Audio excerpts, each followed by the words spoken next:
Hello friends. Did you know nearly 80% of those who watch my videos aren't subscribed? If you enjoy these stories, please hit that subscribe button and leave a like. It really helps. Thank you for being here. By the way, where are you watching from? Let me know in the comments. When I made my first trip from Fairbanks to Deadhorse, I was 26 years old. Now I'm 42. And I still can't get that night out of my mind. I want to forget it, but the brain doesn't work that way. Some things stick in your mind. They don't fade. They take root. That night was like that for me. If you're a truck driver in Alaska, you know this road. The Dalton Highway, 414 miles of ice, isolation, and silence. You cross the Arctic Circle. The trees disappear. Civilization disappears. Only white remains. Endless, suffocating white. That night, my cargo was drilling equipment parts. Heavy load, standard rate, nothing special. The dispatcher told me not to rush, that the weather looked stable. I should have known better. In Alaska, the weather is never stable. It just looks that way. I left Fairbanks at 4:47 p.m. I remember because I checked my watch twice, some superstitious habit I picked up from my old man.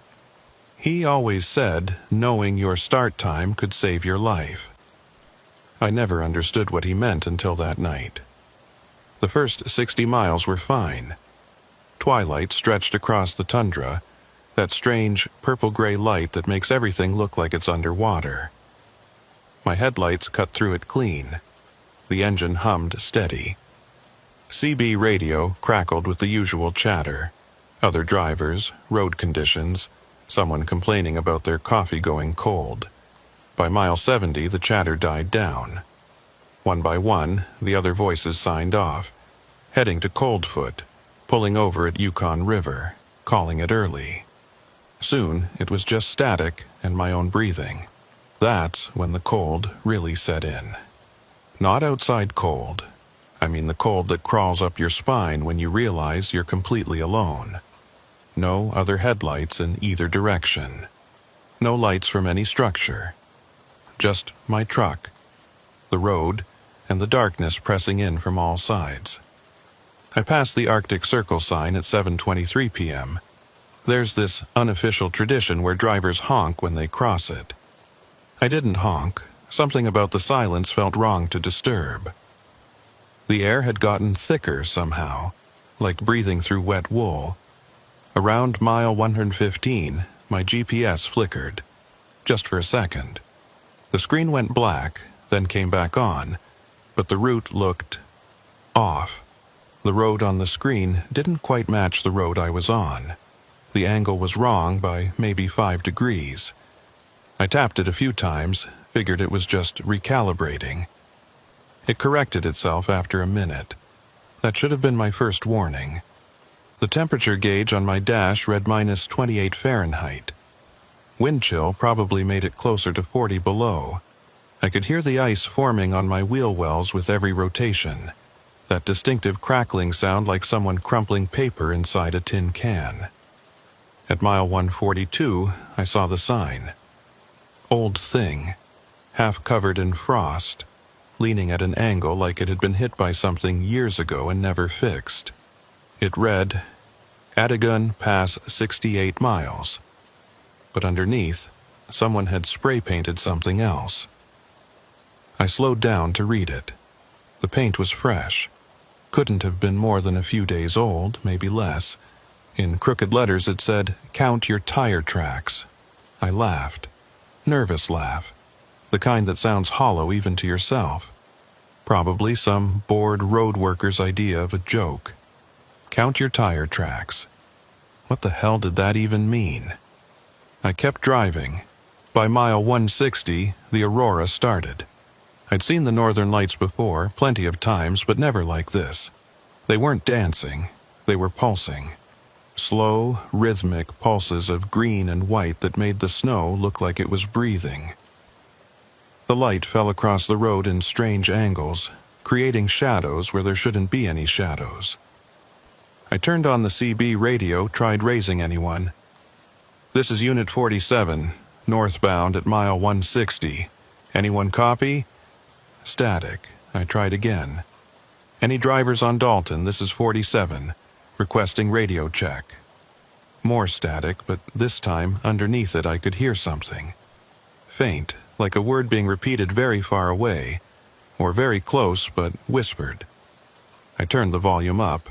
The static got louder, but the sound underneath stayed the same volume. I still couldn't make out what it was saying. Sounded like one syllable, over and over. Ka, ka, ka. Or maybe caw, caw. Could have been anything.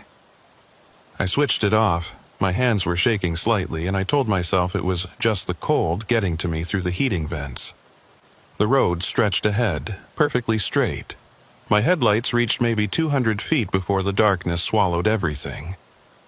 On both sides, nothing but flat white tundra extending to the horizon. No variation. No landmarks. Just white. And more white.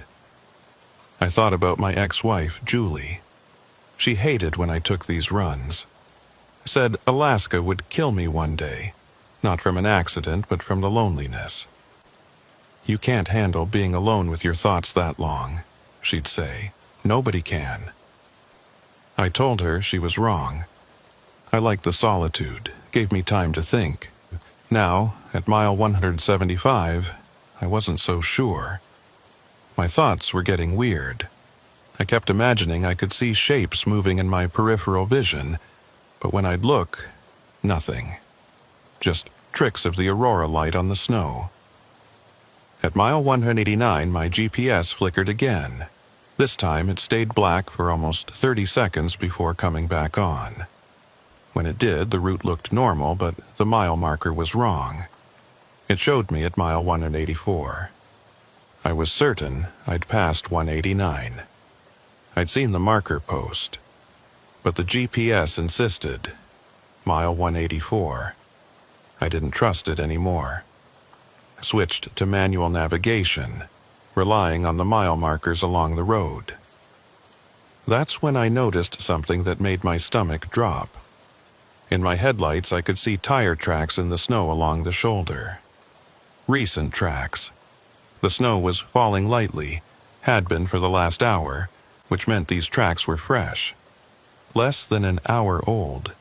They were the exact width of my tires. I told myself another truck had passed through. Had to be. But I hadn't seen another vehicle in over 90 miles. And these tracks, they were too similar. Same tread pattern.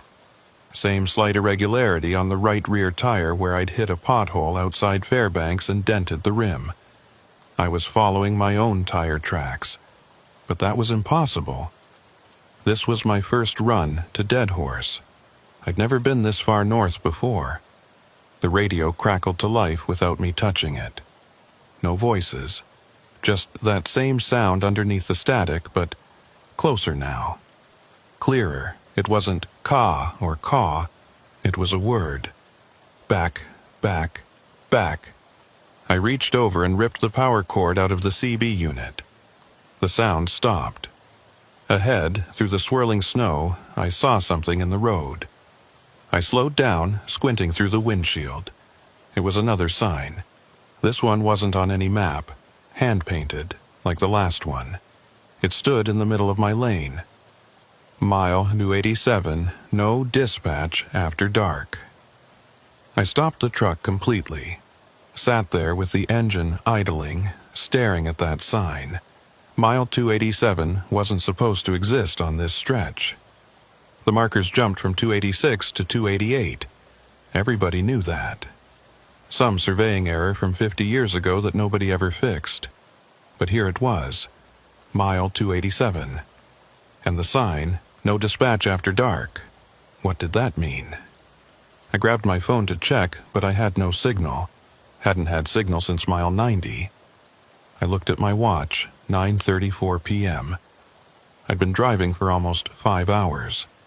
Should be around mile 200 by now, maybe 210, but the GPS had said 184, The sign said 287. Nothing added up.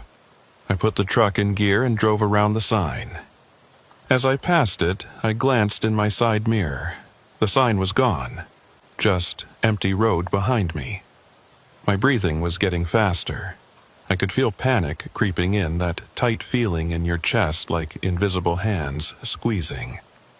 I forced myself to breathe slowly. In through the nose, out through the mouth. Old trick from my army days. The tire tracks continued alongside me. My tire tracks, impossible tire tracks. At what I thought was mile 195, they split. My headlights illuminated the fork clearly. One set of tracks continued straight ahead, following the Dalton Highway north like they should. The other set veered off to the right, onto what looked like an old maintenance road or maybe a winter trail. The tracks going right were slightly deeper, like the truck had been heavier, or moving slower. I stopped again, stared at that fork in my own impossible tracks. Logic said, go straight. Logic said the right fork was madness. But something in my gut, some instinct I can't explain, wanted me to go right, to follow those deeper tracks. I sat there for 10 minutes, engine running, heat blasting, trying to decide. The aurora pulsed overhead, green waves washing over everything. In that light, both sets of tracks looked equally real and equally wrong. Finally, I went straight. I'm a practical man. I follow the route, I deliver the cargo. I don't chase mysteries down unnamed roads in the middle of the Arctic night. But as I drove past that fork, I looked in my mirror one last time. And I swear on everything I have, I saw taillights disappearing down that right fork. Red lights, getting smaller. My truck's taillights. I faced forward and kept driving, hands gripping the wheel so hard my knuckles went white. That was the end of part 1. The strangeness had begun, but I didn't understand yet. I thought I was still in control. I thought I was still heading north to Deadhorse, still following the plan, still living in a world that made sense. I was wrong. The wind picked up around what should have been mile 220. I say should have been because I stopped trusting any of my instruments. The GPS was showing random numbers. My odometer seemed stuck. Even my fuel gauge was acting strange, hovering at 3/4 full even though I knew I'd burned through at least a quarter tank. The wind didn't sound right. I've driven through Arctic storms before, heard wind that could strip paint off steel. This was different. This wind had a rhythm to it. 3 strong gusts, then silence. 3 more gusts, then silence. Over and over, like breathing. The snow started coming down harder. Not a blizzard, not yet, but thick enough that my wipers were struggling. Each swipe left a thin film of ice that I had to blast with washer fluid every few minutes. The fluid was freezing on the windshield before the wipers could clear it away. I was going maybe 25 miles an hour now, crawling through the white. My headlights reflected off the snow in a way that made it impossible to tell where the road ended and the tundra began. I was navigating by the feel of the pavement under my tires, that subtle difference between packed snow on asphalt versus snow on frozen ground. The tire tracks were still there, still matching mine exactly. They stayed on the road when I stayed on the road. They wavered when I wavered. At one point, I deliberately swerved slightly to the left. In my headlights, I watched the tracks ahead swerve the same way, like they were predicting my movements. Or I was following predictions. My mind was playing tricks. Had to be. Exhaustion, isolation, the aurora doing weird things to my perception. I'd read about this Arctic hysteria, they call it. Drivers who spend too long alone start seeing things, hearing things. Their brains manufacture company. But those tracks, those goddamn tracks. At 10:47 p.m., The road started to climb. The Atagun Pass was still miles away, but there were smaller rises in the terrain. As I crested one of these hills, my headlights illuminated something that made me hit the brakes. A truck sitting in the middle of the road about 200 yards ahead. Hazard lights off. No movement. I grabbed my flashlight from the door pocket and stepped out. The cold hit me like a physical force. The wind had died down to nothing, which somehow made it worse. Wind you can understand. Wind is natural. This silence was thick, suffocating. I approached the truck cautiously. "Hello?" My voice died in the air. Didn't even echo. "Anyone need help?" The truck was a Kenworth. Same model as mine, same color, same company logo on the door. My company. My hands started shaking as I got closer. The license plate, I couldn't read it. It was covered in ice. But the number on the door, the fleet number, I knew it before I even looked. My number. I walked around to the driver's side. The window was frosted over, but I could make out a shape inside. Someone sitting in the driver's seat, not moving. I knocked on the window, no response, knocked harder. "Hey, you okay in there?" Nothing. I tried the door handle. Locked.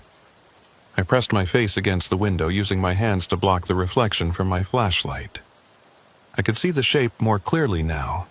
It was wearing a jacket like mine. Same color, same brand. The aurora pulsed overhead, and for just a second the light was bright enough that I could see through the frost on the window. The driver's seat was empty. I stumbled backward, nearly fell.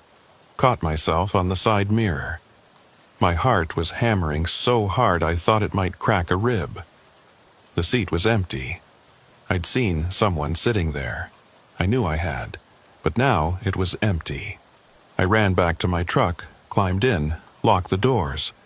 Sat there panting, fogging up the windows with my breath. Ahead of me, the other truck sat motionless. My truck. Not my truck? Impossible. I put my rig in gear and drove around it. Gave it wide berth, nearly going off the road into the tundra. As I passed, I didn't look at it. Couldn't look at it. Kept my eyes straight ahead. In my side mirror, the truck was gone. The road was empty behind me. I drove faster. Pushed the engine harder than I should have on ice. Didn't care. I needed to get through this pass, get to Dead Horse, deliver the cargo, get the hell out of here. File a report. Tell someone. Get sent to a psychiatrist. I didn't care. I just needed this to end. The GPS flickered back on. This time it showed me at mile 312. Impossible. I couldn't have covered that much ground that fast. But there it was, glowing on the screen. Mile 312. The tire tracks were gone. The road ahead was fresh snow, unmarked. I felt a rush of relief so intense I almost laughed. Whatever had been happening, it was over. Just a weird glitch, a combination of exhaustion and equipment failure and my imagination running wild. Then I crested another rise, and the relief died. The tracks were back.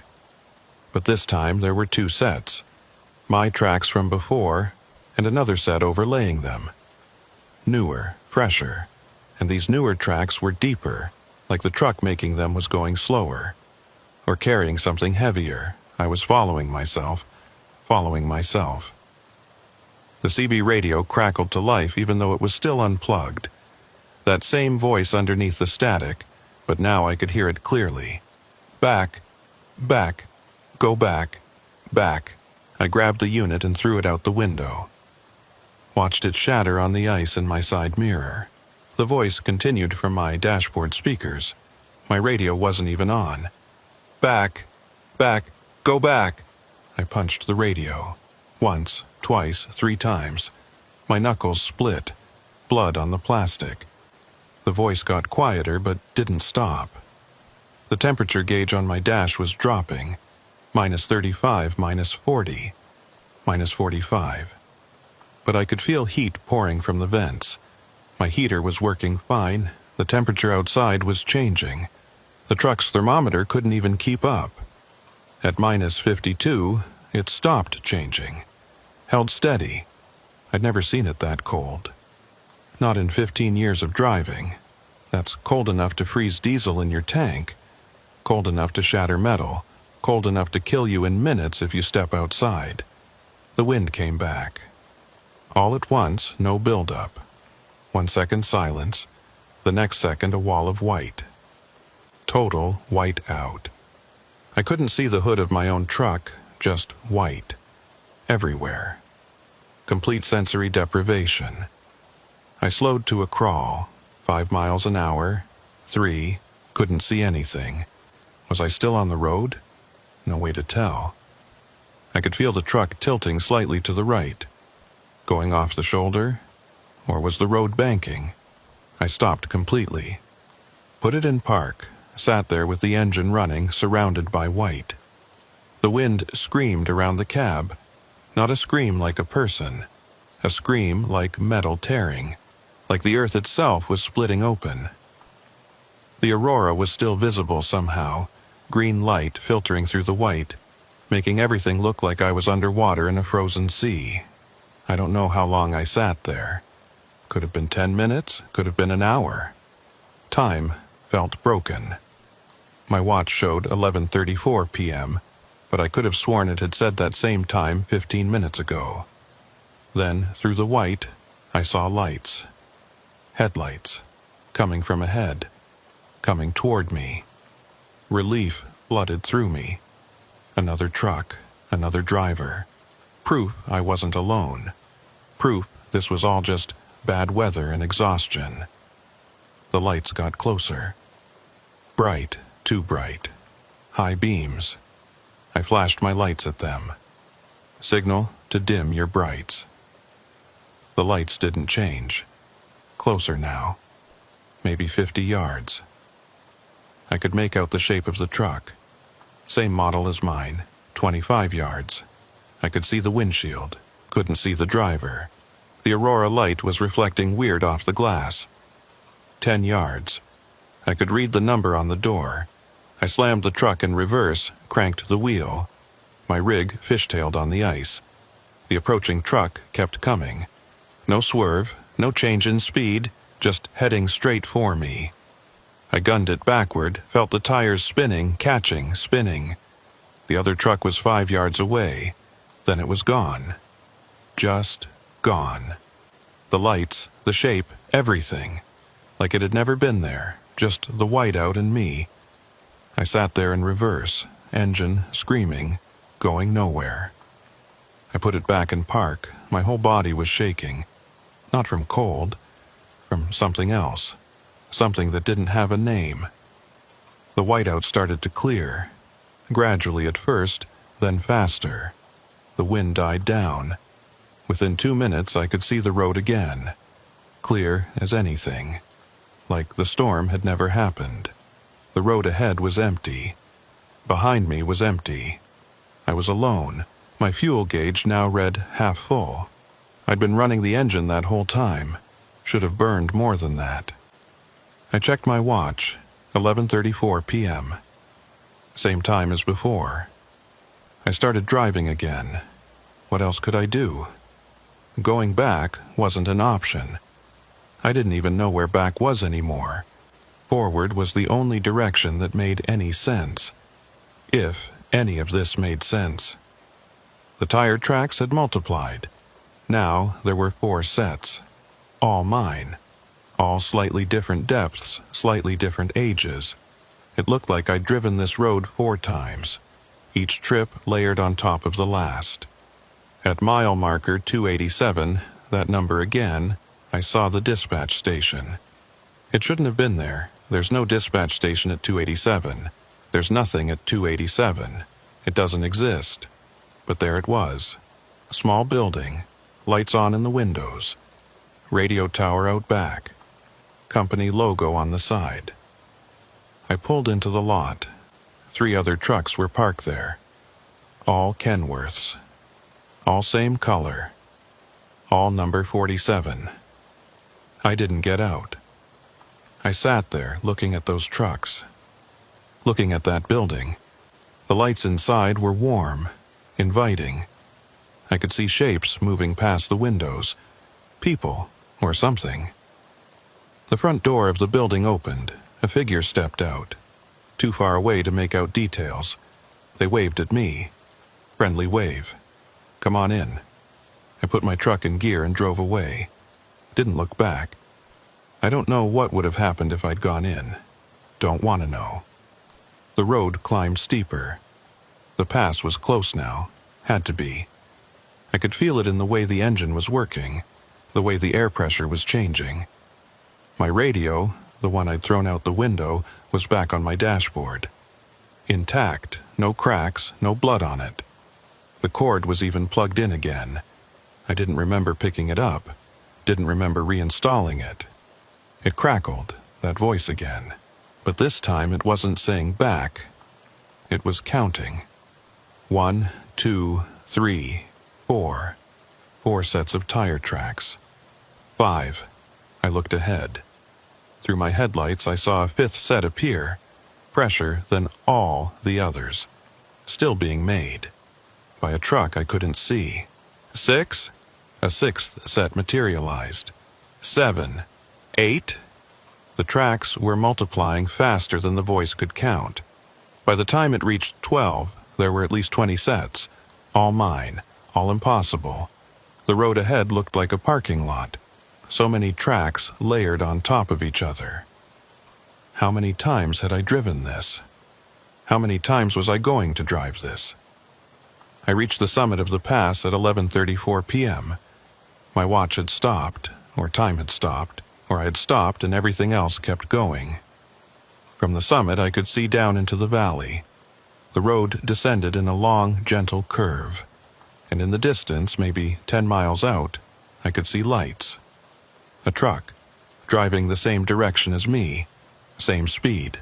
I picked up my binoculars from the passenger seat, focused on the truck. Number 47. I was watching myself drive 10 miles ahead of myself, or behind. Direction didn't mean anything anymore. I lowered the binoculars and looked in my rearview mirror. Another truck, 10 miles back, same model. Couldn't see the number, but I knew. I was sandwiched between myself. The aurora pulsed, the radio counted, the tracks multiplied. And I kept driving, because what else could I do? That was the end of part 2. The world had broken around me. The rules that governed reality had stopped applying. But I wasn't scared anymore. I was beyond scared. I was in a place where fear doesn't reach, where your mind just goes numb, and you keep moving because moving is all there is. I should have turned back at the fork. I knew that now. Those deeper tracks going right, that was the exit, the escape route. But I'd chosen straight, chosen the route I knew, chosen the logical path. And now logic was punishing me for it. The descent from the pass should have taken 45 minutes. I drove for 3 hours. The road never ended. It just kept curving, always the same gentle left turn, like I was driving in a massive circle. But my GPS, when it worked, said I was going straight north. The trucks ahead of me stayed exactly 10 miles ahead. The truck behind me stayed exactly 10 miles behind. Like we were locked in formation. Like we were all the same truck existing in different moments, and those moments were somehow collapsed together. I tried speeding up. Hit 50 miles per hour on the ice, dangerous as hell. The truck ahead sped up too, tried slowing down to 30. The truck behind slowed down. We were synchronized, a convoy of one. At some point, I stopped checking the time. My watch was useless. The clock on my dash kept resetting to 11:34 p.m. That seemed to be the hour I was stuck in. 11:34. Over and over, forever, 11:34. The aurora had changed colors. It wasn't green anymore. It was red. Deep, dark, red, like blood in water. It pulsed in rhythm with my heartbeat. I could feel it pulling at me, each pulse a gentle tug on something inside my chest. Not painful, just present. The radio had stopped counting. Now it was just playing static. But in that static, if I listened carefully, I could hear breathing. Slow, steady breathing. In and out, in and out. I turned the volume all the way down. The breathing got louder. There were no more tire tracks on the road. The snow was completely smooth, unmarked. Like no vehicle had ever driven here, like I was the first, or the last. Then I saw it, the thing that broke me. Ahead, maybe a quarter mile, the road ended, just stopped, like someone had taken a knife and cut reality in half. Beyond the edge, nothing. Not darkness, not white. Nothing. A void, an absence of existence. I hit the brakes. The truck skidded, fishtailed. I wrestled with the wheel, got it under control. Stopped maybe 200 yards from the edge. I sat there staring at that nothing, trying to process it. My brain couldn't. It kept sliding off the concept like water off glass. You can't comprehend nothing. True nothing.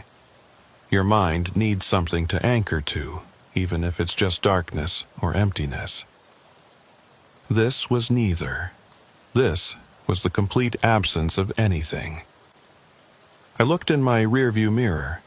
The truck behind me was closer now, maybe 5 miles back. And it wasn't slowing down. I looked ahead. The truck in front had reached the edge. I watched it drive straight into the nothing. It didn't fall, didn't crash. It just ceased. 1 second it was there, the next second it wasn't. Not even a memory of it. Like it had been erased from ever existing. The truck behind me was 3 miles back now, closing fast. I had maybe 10 minutes before I'd have to make a choice. Drive forward into the nothing. Or get out of the truck and... What, walk into the tundra? Freeze to death? Maybe that was better than erasing. I turned off the engine.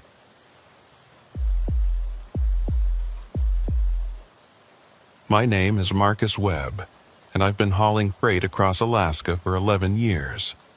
Before that, I was Army, Logistics Corps, moving supplies across Afghanistan. I thought after Kandahar, nothing could rattle me. I thought I'd seen the worst of what isolation and fear could do to a person. I was wrong.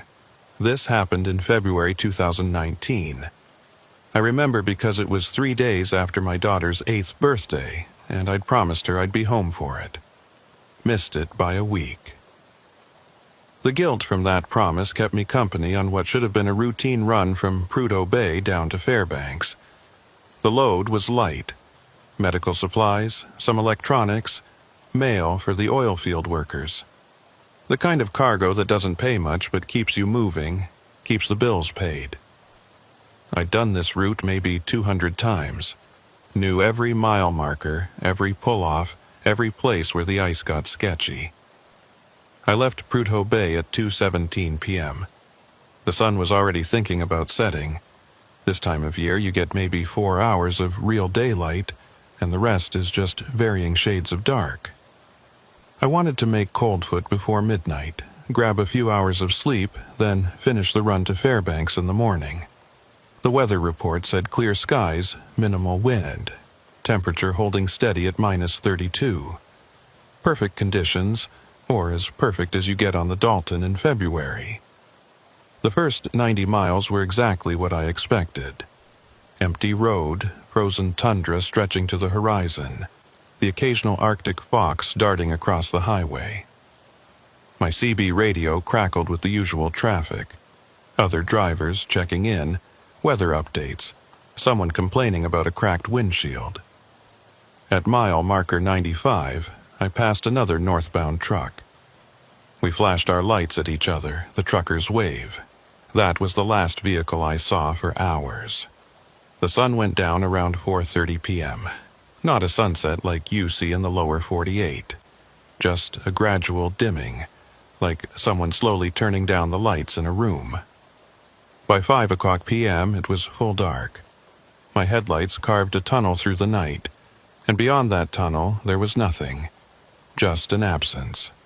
I'd been driving in silence, no radio, no music. Sometimes I like it that way. Gives you time to think. But as the darkness deepened, the silence started to feel wrong. Too thick.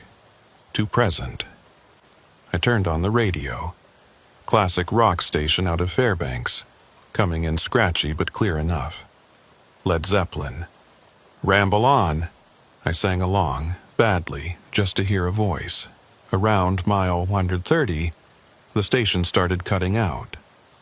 Not unusual. Radio signals don't travel well up here. Too much magnetic interference from the aurora. But it wasn't cutting out to static. It was cutting out to silence. Complete dead silence. Then the song would come back, right where it left off. Like someone had hit pause. I spun through the dial. Found a talk radio station, some guy discussing fishing regulations, same thing. Voice, silence, voice, silence.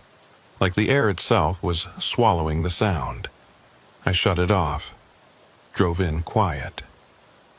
At mile 156, my GPS chimed. Route recalculation in progress. I glanced at it. The screen showed my truck as a blue dot on the highway, exactly where I should be. No recalculation needed, but it chimed again. Route recalculation in progress. I tapped the screen. It froze for a second, then refreshed. Everything looked normal. I was on the Dalton Highway heading south, right on schedule. Then it chimed a third time. Dispatching from mile 287. Proceed to designated coordinates. I stared at that message. Mile 287. I knew that number. Every trucker who runs the Dalton knows that number. Mile 287 doesn't exist. It's a gap in the mile markers. The road goes from 286 to 288, skipping 287 entirely. Some old surveying error from when they first built the highway in the 70s. Nobody ever fixed it. It's just a quirk, a local oddity. Drivers joke about it sometimes. Hey, meet me at mile 287. Sure, right after I finished driving through the Bermuda Triangle. But here was my GPS telling me I had a dispatch from mile 287. I looked at the coordinates. They pointed to a location about 40 miles ahead, right around where mile 287 should be if it existed. This had to be a glitch. GPS systems malfunction all the time up here. The cold does weird things to electronics. I've had my phone tell me I was in the middle of the Arctic Ocean while I was parked at a gas station. I ignored it, kept driving. 10 minutes later, my company radio crackled to life. This wasn't the CB. This was the direct line to dispatch, encrypted channel used only for official communication. Unit 23, this is dispatch, come in. I grabbed the handset. This is Unit 23, go ahead. Static, then, Unit 23, you are instructed to proceed to mile 287 for emergency pickup. Acknowledge. The voice sounded wrong, too flat, no emotion. Dispatch operators are usually chatty, personable. This sounded like a computer voice, but not quite. Like a person doing a bad impression of a computer. Dispatch, I'm not showing mile 287 on my route. Can you clarify coordinates? More static. Longer this time. Then, coordinates transmitted to your GPS. Proceed immediately. Time-sensitive cargo. I checked the GPS again. New coordinates had appeared. Same location as before. Dispatch, what's the nature of the cargo? Classified. Proceed immediately. I'd never heard dispatch say classified before.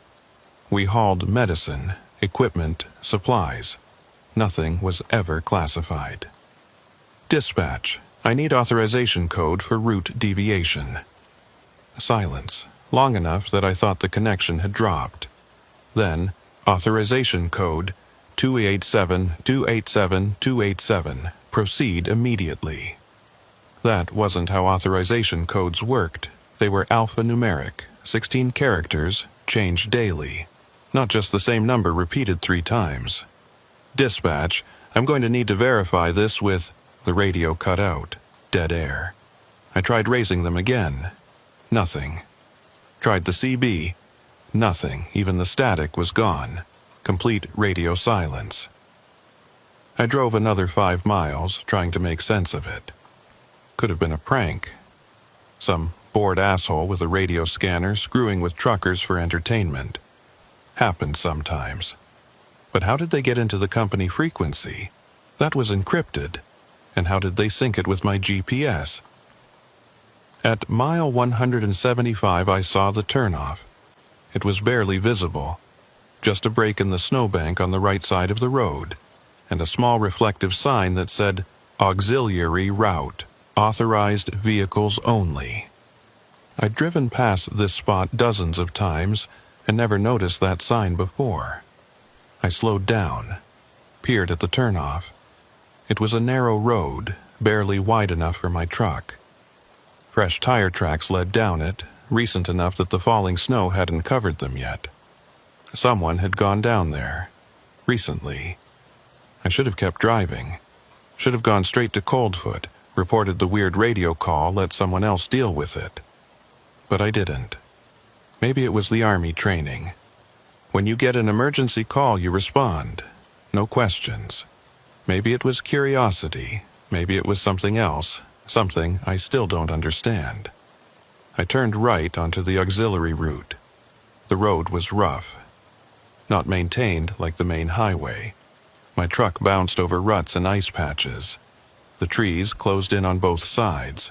Scraggly black spruce, their branches heavy with snow, leaning over the road like they were trying to touch. My headlights caught reflective markers every 100 yards or so. Small metal posts with orange reflectors showing the edge of the road. Between the markers, darkness. Complete and total. I drove for 10 minutes, checked the GPS. It showed me getting closer to the coordinates. Still another 30 miles out. The tire tracks I'd been following disappeared. Just stopped, mid-road, like the vehicle making them had lifted off the ground. I stopped my truck and got out to look. The cold hit me like a hammer. -30 feels like breathing broken glass. I walked to where the tracks ended, shining my flashlight on the snow. They didn't fade out. They didn't get covered by fresh snow. They just stopped. Clean edge, like someone had drawn a line and said tracks end here. Beyond that line, the snow was completely smooth, untouched. I stood there for a minute, watching my breath freeze in the air, trying to understand what I was seeing. Then I heard it, from deeper down the road, from the darkness ahead. A generator, the distant hum of a generator running. I got back in the truck, kept driving. 5 miles later I saw lights, warm, yellow lights, glowing through the trees. As I got closer, the shapes resolved into buildings. A small compound, 3 prefab structures around a central clearing, radio tower in the back, emergency lights mounted on poles. A dispatch station. I pulled into the clearing and stopped. Sat there with the engine running, looking at the buildings. The lights were on in all 3 structures. I could see through the windows. Desks, computers, filing cabinets. Everything you'd expect in a remote operations center. But no people, no movement. The generator hummed steadily. Emergency lights blinked their slow rhythm. Everything was running, but nobody was there. I checked my phone. No signal, obviously. Tried the radio again. Still dead. I looked at the clock on my dash, 7:43 p.m. I'd been driving for 5.5 hours. Should have been well past this point by now, closing in on Coldfoot. But I was here, wherever here was. I grabbed my flashlight and got out. The generator noise was louder now, coming from a small shed behind the main building. Steady, reliable diesel generator. probably a commercial unit that could run for days on a single tank. I walked to the first building. The door was unlocked. I pushed it open. Warm air rushed out. The heat was on. I stepped inside. It was an office. Dispatch station. Exactly like I thought. 3 desks with computers all running. Screens showing maps, route tracking, weather data. CB radio on the wall. Lights indicating it was active. On one of the desks, a coffee cup. I touched it, still warm. I looked around the room. Everything was in mid-use. Papers spread out on desks. A half-eaten sandwich on a plate. A jacket draped over a chair. Like everyone had just stepped out for a minute. But the building was freezing inside. Not as cold as outside, but cold. I could see my breath. The heat was on. I could feel it coming from the vents, but it wasn't warming anything. The air was just absorbing it, swallowing it. I checked the computers. All logged in. Active sessions. I clicked on one of the screens, a routing program showing truck positions across Alaska. I found my unit number, Unit 23.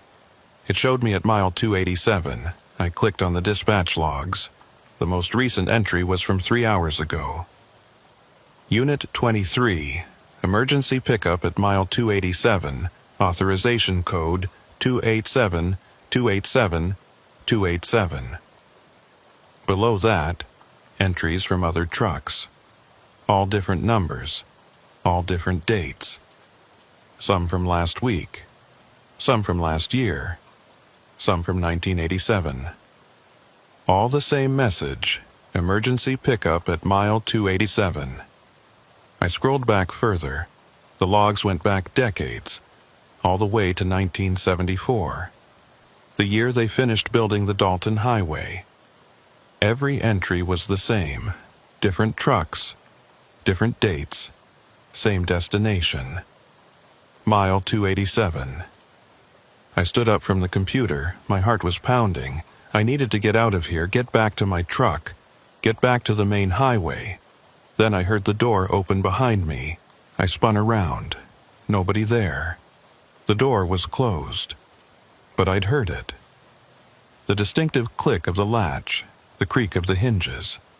I walked to the door, opened it, looked outside. The clearing was empty. My truck sat where I'd left it, engine still running, headlights cutting through the dark. But something was different. There were more tire tracks in the snow now. Lots of them, dozens. Crisscrossing the clearing, circling the buildings, leading off into the trees. Fresh tracks, made while I was inside. I walked back to my truck faster than I meant to. Not quite running, but close. As I reached for the door handle, I heard it again, from the second building. The door opening, I turned, watched the door swing wide, warm light spilling out. Nobody there.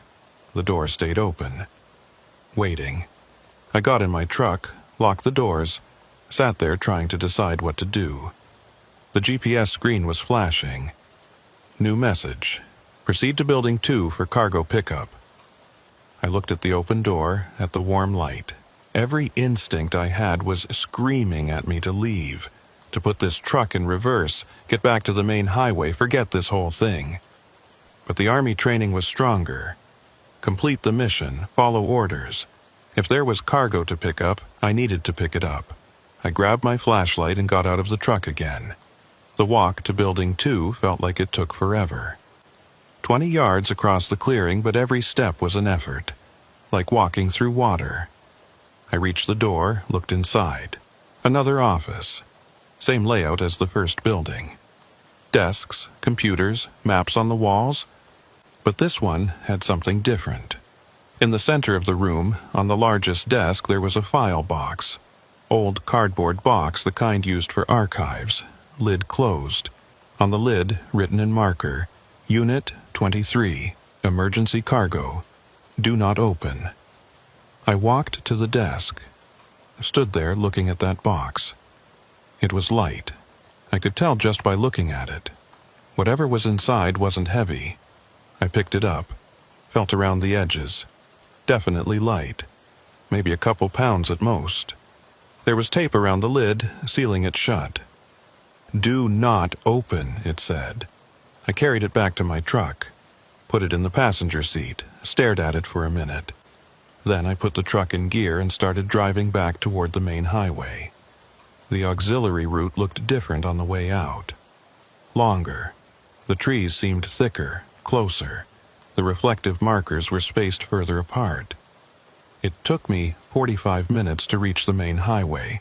Should have been 10, maybe 15. When I finally saw the Dalton Highway ahead, I almost cried with relief. I turned south, put the hammer down. Drove faster than I should have on ice. I didn't look at the box. I didn't open it. I just drove. Made it to Coldfoot at 11:18 p.m. Pulled into the truck stop, parked under the brightest light I could find. The box sat on my passenger seat, exactly where I'd left it. "Do not open." I grabbed it and walked into the truck stop. There were 3 other drivers inside, drinking coffee, playing cards. Normal, real, human. I walked up to them. "Any of you guys ever been to mile 287? They looked at me like I'd grown a second head. "Mile 287 doesn't exist, brother," one of them said. "Yeah, I know, but..." I held up the box. "I got a call from dispatch, emergency pickup. They sent me to coordinates at mile 287. "Your dispatch sent you to a mile marker that doesn't exist?" Another driver laughed. "You've been driving too long, man. Get some sleep." I set the box on their table. This is what I picked up from a station out there. Fully operational, lights on, generator running, computers active, but no people. They weren't laughing anymore. They were looking at the box. "You open it?" one asked. "No." "Probably should leave it closed then." "Why?" He shrugged. "Just a feeling." I called my dispatch. Real dispatch, not whoever had been on the radio earlier. Got a supervisor named Janet, who'd been with the company for 20 years. "Janet, did you send Unit 23 to mile 287 tonight?" Long pause. "Marcus, is that you?" "Yeah. Where are you?" "Coldfoot." "You're supposed to be heading to Fairbanks. What are you doing in Coldfoot?" "I got a call from dispatch. Emergency pickup at mile 287. Another long pause. "Marcus, nobody called you. I've been on shift since noon. No emergency pickups, no calls to Unit 23. "I got coordinates. I went to a station. I picked up cargo." "What station?"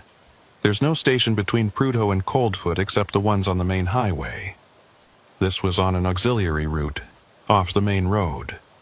"Marcus." Her voice got quieter. "There are no auxiliary routes on that stretch. It's just the highway." I looked at the box, at the tape sealing it shut. "Janet, check your dispatch logs. Look for entries about mile 287. I heard keyboard clicking. "Marcus, I'm not finding anything. Our logs only go back 5 years, but there's nothing here about..." She stopped. "Wait. What?" "There's a note in the system. Looks like it was entered manually, not part of the normal logs. It says, 'If Unit 23 calls about mile 287, refer to archived records. Do not dispatch assistance. Do not acknowledge.'" What the hell does that mean? I don't know.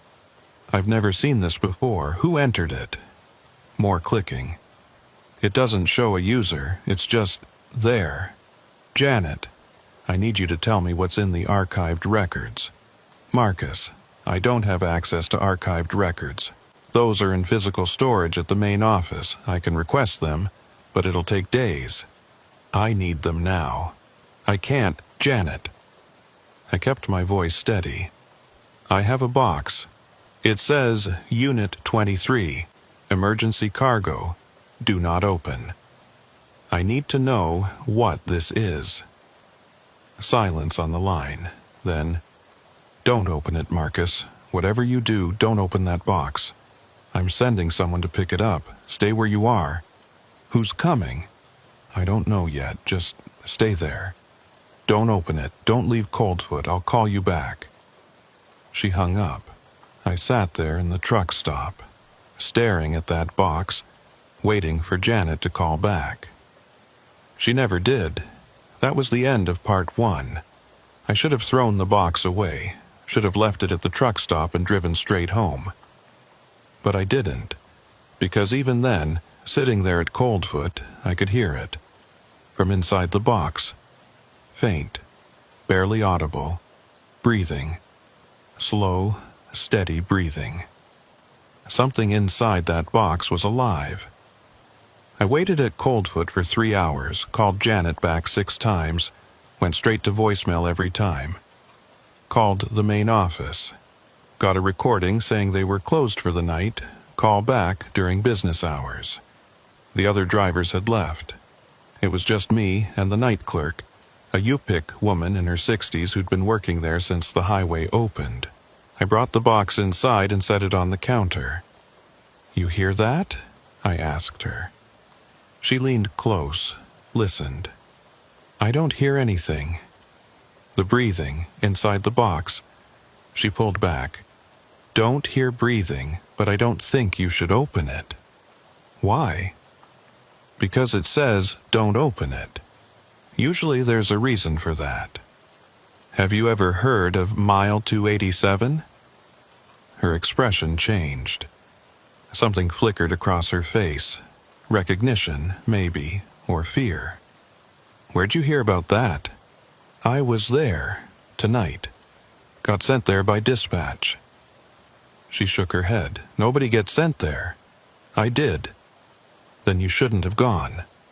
"Why? What is it?" She looked at the box, then at me. "My grandson drove trucks. 5 years ago, he got a call, emergency pickup at mile 287. I told him not to go. He went anyway." She paused. "They found his truck 3 days later, on the main highway right around mile marker 200. Engine running, heat on, radio active. But Jimmy was gone, just gone. Did they ever find him? No. But his last radio transmission, they said he was talking about a box.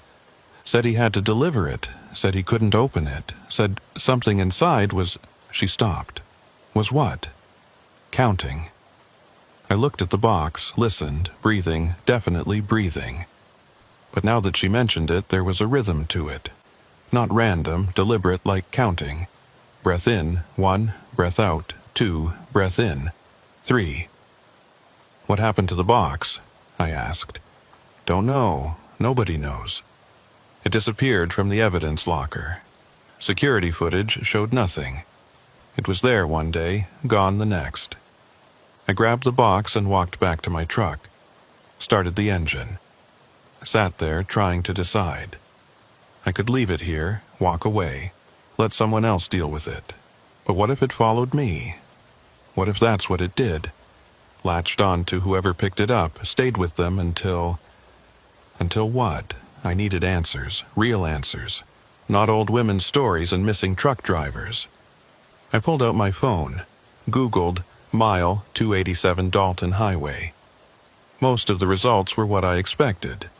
Forums discussing the missing mile marker, jokes about it, theories about the surveying error. But one result caught my eye. An old newspaper article from the Fairbanks Daily News Miner. 1974. Highway worker disappears during Dalton construction. I clicked on it. The article was brief. A surveyor named Donald Marsh had disappeared while marking mileposts on the newly constructed Dalton Highway. His equipment was found at what should have been mile 287, but Marsh was gone. Search teams found no trace. The case was never solved. At the bottom of the article, a single line. Marsh's last radio transmission recorded by his supervisor consisted of him counting backward from 287. I looked at the box. It was still breathing, still counting. I put the phone down, started driving south.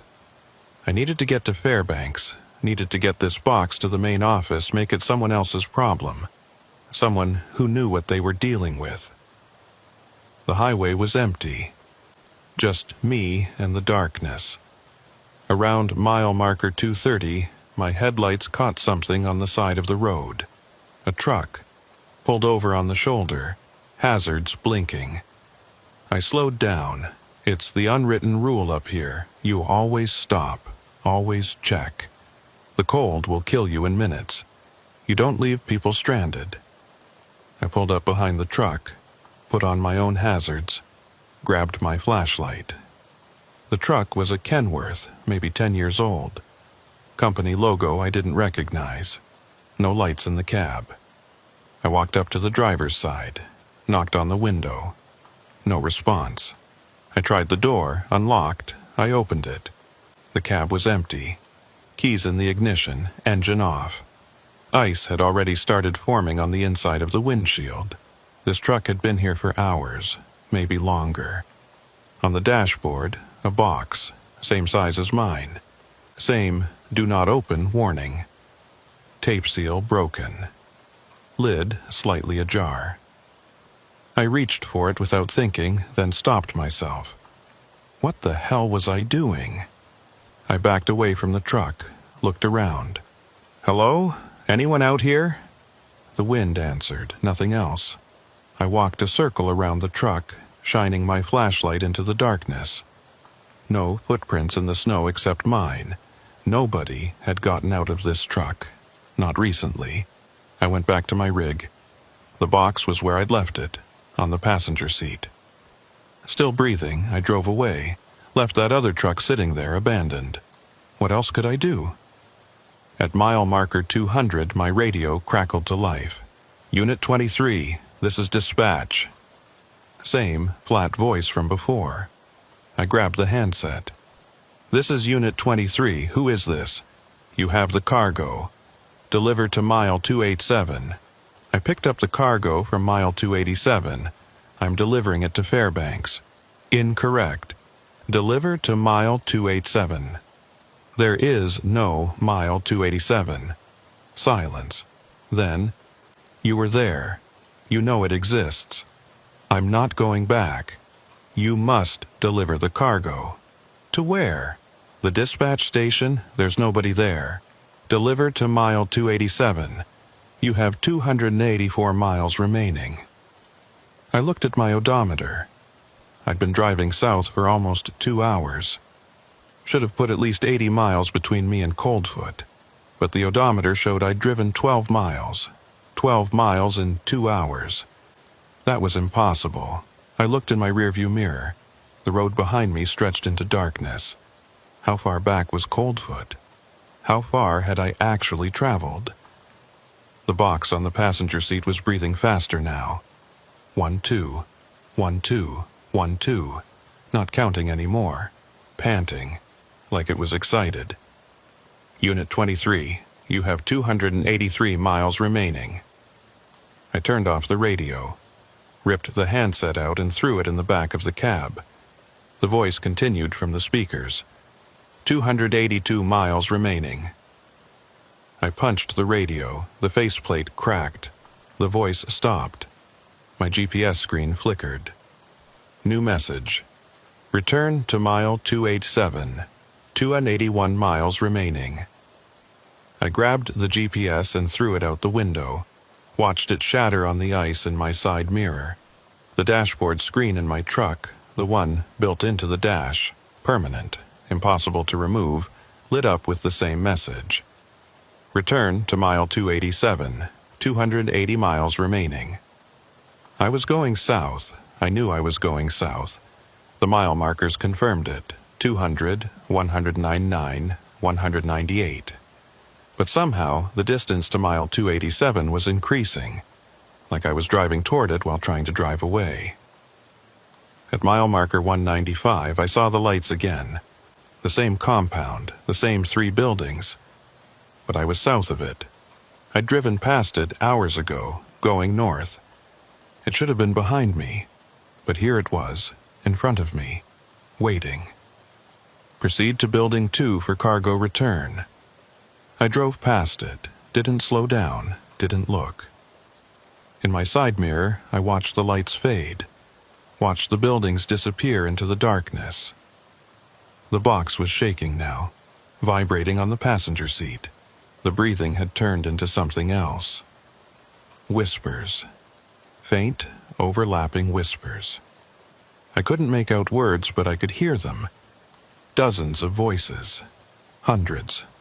All whispering the same thing. I covered the box with my jacket. It didn't help. The whispers got louder. At mile marker 190, I passed another abandoned truck. Different model than the first one, but same company logo as mine. Inside, on the dashboard, another box. Lid closed. Tape intact. Do not open, mile marker 185. Another truck, another box, mile marker 180.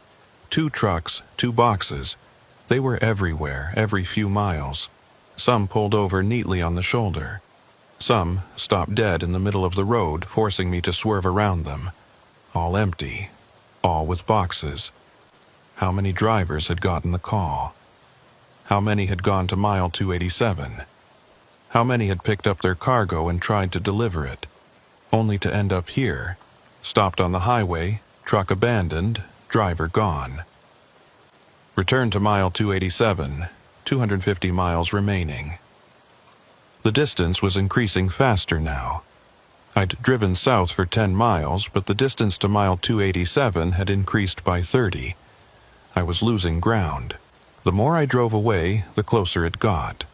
I pulled over, stopped the truck, sat there with my hands on the wheel trying to think. The box was screaming now. Not whispers anymore, actual screams, muffled by the cardboard, but unmistakable.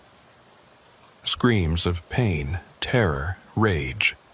I grabbed it and got out of the truck, walked 10 yards from the road, set the box down in the snow, walked back to my truck, started the engine, drove away. In my side mirror, I watched the box sitting there in the snow, watched it get smaller, watched it disappear into the darkness. The screaming stopped, the radio silence returned, the dashboard screen went blank. I drove for 20 minutes in complete quiet. No voices, no messages, no breathing, just the sound of my engine and the wind outside. I was going to make it. I was going to get to Fairbanks. I was going to... The box was on my passenger seat. I hadn't stopped, hadn't turned around, hadn't gone back. But the box was there, right where it had been before, covered by my jacket, exactly as I'd left it, except the tape seal was broken now, the lid was slightly open, and from inside, I could see light. Faint blue light, pulsing like a heartbeat. Return to mile 287, 240 miles remaining. I reached for the box. I was going to throw it out the window, drive over it, anything to get rid of it. My hand stopped inches from the lid. I couldn't touch it. Not because something was stopping me, because I knew, absolutely knew, that if I touched it now, with the seal broken, I would open it. I wouldn't be able to stop myself, and whatever was inside would get out. I pulled my hand back, kept driving. The abandoned trucks were multiplying, every mile now, sometimes 2 or 3 at once, dozens of them, hundreds, all empty, all with boxes on their dashboards. Some of the boxes were closed, some were open. The open ones glowed with that same blue light, and from those open boxes something was emerging. I couldn't see what, couldn't look directly at it, but in my peripheral vision, I could sense movement. Shapes, figures. They were standing beside the abandoned trucks, waiting, watching me drive past. At mile marker 150, the figures started walking toward the road. Slow, shambling steps. They didn't try to stop me, just walked, following, building into a crowd, By mile marker 145, there were dozens of them. By mile marker 140, hundreds. All following my truck, all walking the same direction I was driving. South, toward Fairbanks, or toward whatever Fairbanks had become. Return to mile 287, 200 miles remaining. I was at mile marker 135. That meant mile 287 should be 152 miles behind me. But the message said 200 miles remaining. The math didn't work. The geography didn't work. Nothing worked. The box was wide open now. The lid had fallen off completely. Blue light flooded the cab of my truck, so bright I could barely see the road. And from the box, something was rising. Not physically, nothing was coming out of the box, but I could feel it. A presence, growing, expanding, filling the cab. It wanted me to look, wanted me to see what was inside. I kept my eyes on the road.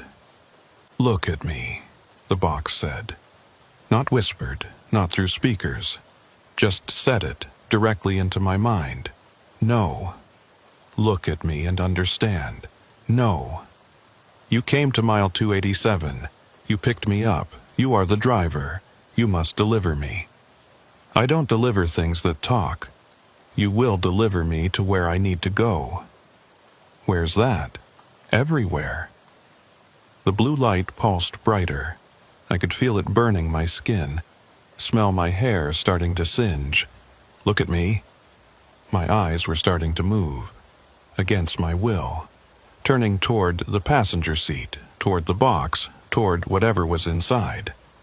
I slammed on the brakes. The truck skidded, spun 90 degrees, stopped facing east, perpendicular to the highway. The box tumbled off the passenger seat, fell into the footwell. The blue light dimmed. The presence retreated. Just slightly. I put the truck in park, got out, stood in the middle of the highway in -30 cold, trying to breathe. The figures were still coming, still walking toward me. I could see them clearly now in my headlights. They weren't people, not anymore. They were shapes that had once been people. Outlines, silhouettes filled with that same blue light. And they were all carrying boxes. Unopened boxes. They were delivering their cargo, just like me, just like all the other drivers who'd been called to mile 287, delivering it to wherever it needed to go. Everywhere. I got back in the truck, reached down into the footwell, grabbed the box without looking at it, felt something grab back. Not a hand, not fingers, something else. Something that wanted to merge, to combine, to make me part of whatever it was. I threw the box out the window. It hit the snow and rolled. The blue light spilled out, illuminating the road. The figures stopped walking, turned toward the box. They started moving faster, converging on it. I put the truck in gear and drove, east, away from the highway, into the tundra. I had no idea where I was going. Didn't matter. Anywhere was better than that road. My truck plowed through snow, bounced over frozen ground. I kept the accelerator down, kept moving. Behind me, the blue light faded. The figures disappeared. The highway vanished into the darkness. I drove for an hour, maybe more, until I saw something ahead. Buildings, small settlement, lights and windows. I drove toward it. Please be real. Please be people. Please be... It was the dispatch station. Mile 287. I'd driven in a circle. Or the station had moved. Or space had folded. I didn't know. Didn't matter. I was back.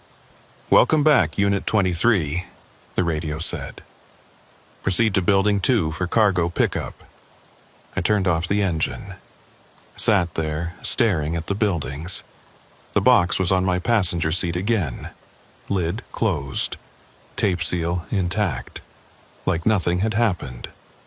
Do not open. That was the end of part 2. I couldn't leave. Couldn't drive away. The station would always be in front of me, no matter which direction I went. I was caught, trapped, same as all the other drivers, and the box was waiting, patient. It had all the time in the world. Because at mile 287, time didn't matter. Nothing mattered except the delivery. I sat in my truck for 45 minutes staring at those buildings. The box breathed quietly on the passenger seat.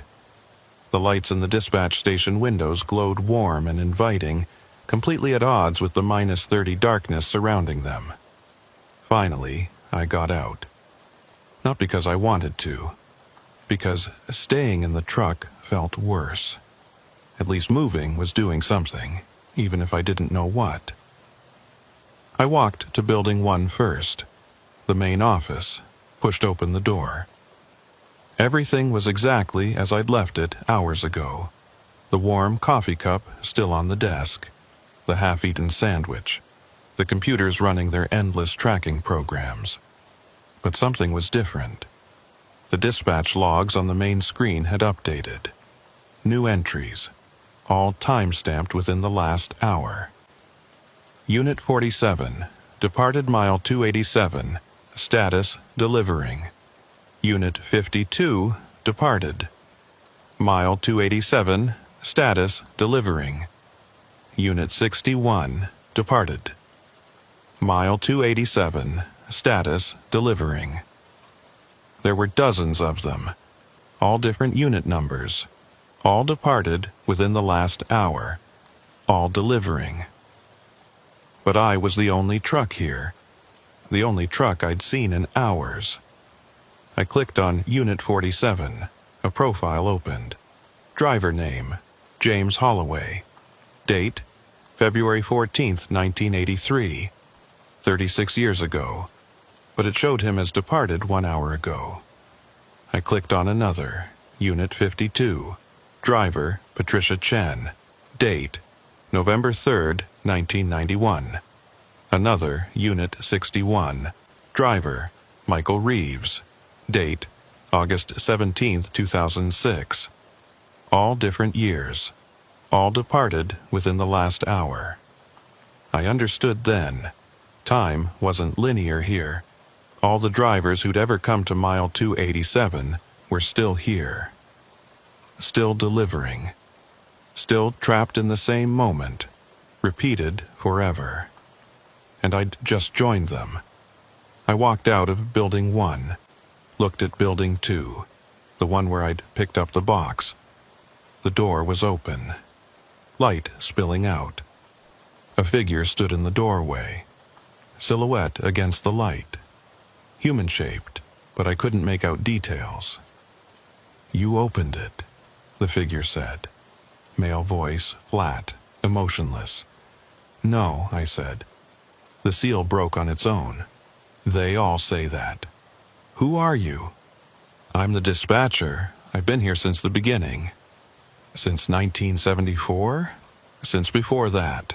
Since this road was planned. Since surveyors first walked this route.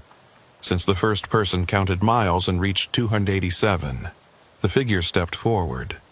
Into the light from the emergency lamps. He was wearing a surveyor's vest. Old style from the 70s. Name tag on the chest, D. Marsh, Donald Marsh. The surveyor who disappeared in 1974. "You're dead," I said. "No, I'm delivering." "Delivering what?" He gestured at the compound, at the buildings, at the darkness beyond. "This, mile 287.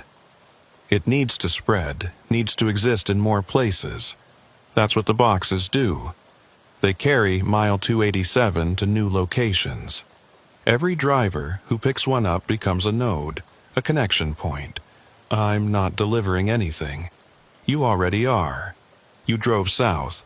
You tried to reach Fairbanks, but you brought mile 287 with you. Every mile you drove, you were creating a new connection. By the time you turned around, you'd spread it across 30 miles of highway." I thought about the abandoned trucks, the figures walking, the blue light spreading. Those other drivers, they succeeded. They delivered their cargo. Mile 2887 now exists at every point between here and Fairbanks, between here and Anchorage, between here and Juneau, spreading across Alaska, one delivery at a time. Why? Because places need to exist. Mile 287 was denied existence by a surveyor's error, so it created its own existence, and now it's claiming territory, mile by mile, driver by driver. I won't do it. Marcia smiled. You already did. The moment you picked up the box, you became part of the system. You can't stop now. The cargo must be delivered. To where? Everywhere. Until every mile is 287. Until the whole highway is claimed. I backed away from him. He didn't follow, just stood there watching. I ran to my truck, got in, started the engine. The box was gone from the passenger seat. I looked in the back. Gone. I checked the footwell, under the seats, in the sleeper cab. Gone. Looking for this. Marsh was standing next to my driver's side window, holding the box. I locked the doors. He set the box on my hood. You can't lock it out. It's already inside. I looked at the dashboard. The box was there, on the passenger seat, unopened. Marsh was still holding an identical box outside. How many boxes are there? I asked through the window. As many as needed. One for every driver, one for every mile. I put the truck in reverse. Marsh stepped back, watched me go. I drove backward, away from the compound. Didn't care where I was going, just away. The buildings disappeared into darkness. I was in the tundra again, driving blind in reverse, following my own tire tracks by feel. After 10 minutes I stopped, put it in park, looked around. Nothing but darkness in every direction. The box sat on the passenger seat, unopened, waiting. I grabbed my flashlight, got out, walked 20 yards from the truck. The cold was brutal. I could feel it in my lungs, in my bones. 5 minutes out here and I'd start getting frostbite. 10 minutes and I'd lose fingers and toes. 30 minutes and I'd be dead. But I needed to think, needed to get away from the box even if just for a minute. I stood there in the darkness, watching my breath freeze in the air. Then I heard them. Engines. Multiple engines. Coming from every direction. I spun around, shining my flashlight into the dark. Headlights. Dozens of them, hundreds. All around me, forming a circle. The other drivers. All the units that had departed from mile 287 in the last 50 years. They were all here, all driving, all delivering. And they were all converging on me. I ran back to my truck, got in, locked the doors. The headlights got closer. I could see the trucks now. Old models, new models, different companies, different colors. But all with the same thing on their dashboards. Boxes. Glowing with blue light. They formed a wall around me, completely surrounded. No way out. Then, one by one, they turned off their engines. Silence. Complete silence. All those trucks, all those drivers, and not a sound. I waited. What else could I do? After 5 minutes, the driver's door of the nearest truck opened. Someone got out. A woman, middle-aged, wearing a company jacket from a freight line that went out of business in the 90s. She walked to my truck, knocked on the window. I didn't move. She knocked again. You need to deliver the cargo. No, you have to. We all had to. Where are you delivering yours? She pointed south. Fairbanks. Like I was supposed to. Like I've been doing for 27 years. You've been driving for 27 years? Not straight through. I stop sometimes. Sleep, eat, but always wake up back in the truck. Always with the cargo, always delivering. Another driver got out of another truck. An old man this time. I've been delivering for 43 years, he said. Started in 1976. Still haven't reached my destination. More drivers emerged, all of them walking toward my truck, surrounding it. 32 years, 19 years, 8 years, 50 years, I was one of the first. They all had the same look in their eyes, exhausted, defeated, but still moving, still delivering.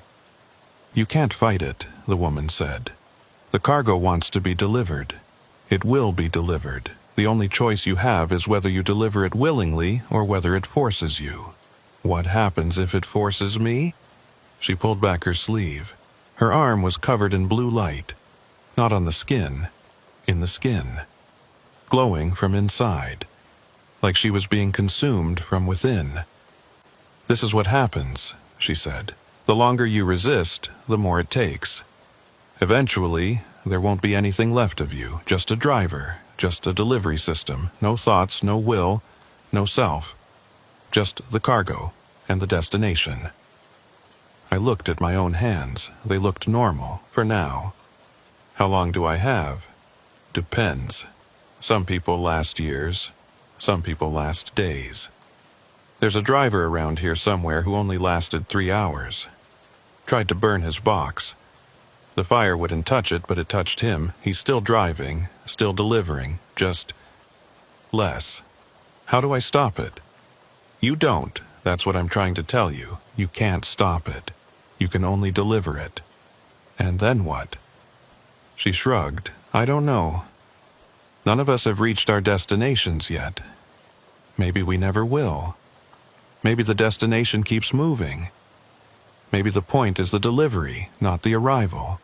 That's insane. Yeah. She smiled, sad, broken smile. It is. She walked back to her truck. All the other drivers did the same. One by one, they got in their vehicles, started their engines, and then they left. Just drove away. Scattered in all directions. Back to their routes. Back to their endless deliveries. I was alone again. I looked at the box on my passenger seat. It was different now. The tape seal wasn't just broken, it was gone completely. The lid was open. Not wide open, just slightly ajar. And from inside, I could hear music. Not screaming, not whispers. Music. A melody. Familiar. Something I knew but couldn't place. I leaned closer, tried to identify it. It was Ramble On, the Led Zeppelin song I'd been listening to when this all started, but played backward. Slow. Distorted. And underneath the music, words. Counting. 287, 286, 285. Counting down. Getting lower with each number. I understood suddenly. The cargo wasn't spreading mile 287 outward. It was pulling everything inward, toward a center point, toward zero. When the count reached zero, what would happen? Would mile 287 swallow everything? Would Alaska disappear? Would the whole highway collapse into a single point of impossible geography? I reached for the box. My hand stopped. Because I could see inside now. Just slightly. Just enough. And what I saw wasn't cargo. It was a road. A highway. Stretching into infinite distance. And on that highway, trucks. Thousands of them, millions, all driving, all delivering, all trapped. The box wasn't cargo. It was the destination. Every driver who delivered their box would end up on that highway, driving forever, becoming part of mile 287's infinite loop. And I was next. No, I said aloud. The music stopped, the counting stopped, the box slammed shut. So hard it cracked the dashboard. Then it spoke, not in words, in feelings. Pure emotion, transmitted directly into my mind.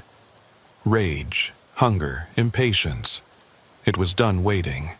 It was done being patient. It was time for me to deliver. My hands moved on their own, started the engine, put the truck in gear. I tried to fight it, tried to stop my hands from moving, couldn't. The cargo had waited long enough. Now it was taking control. I watched myself drive, watched my hands on the wheel, my foot on the accelerator, my eyes on the road. But I wasn't doing it. I was just along for the ride.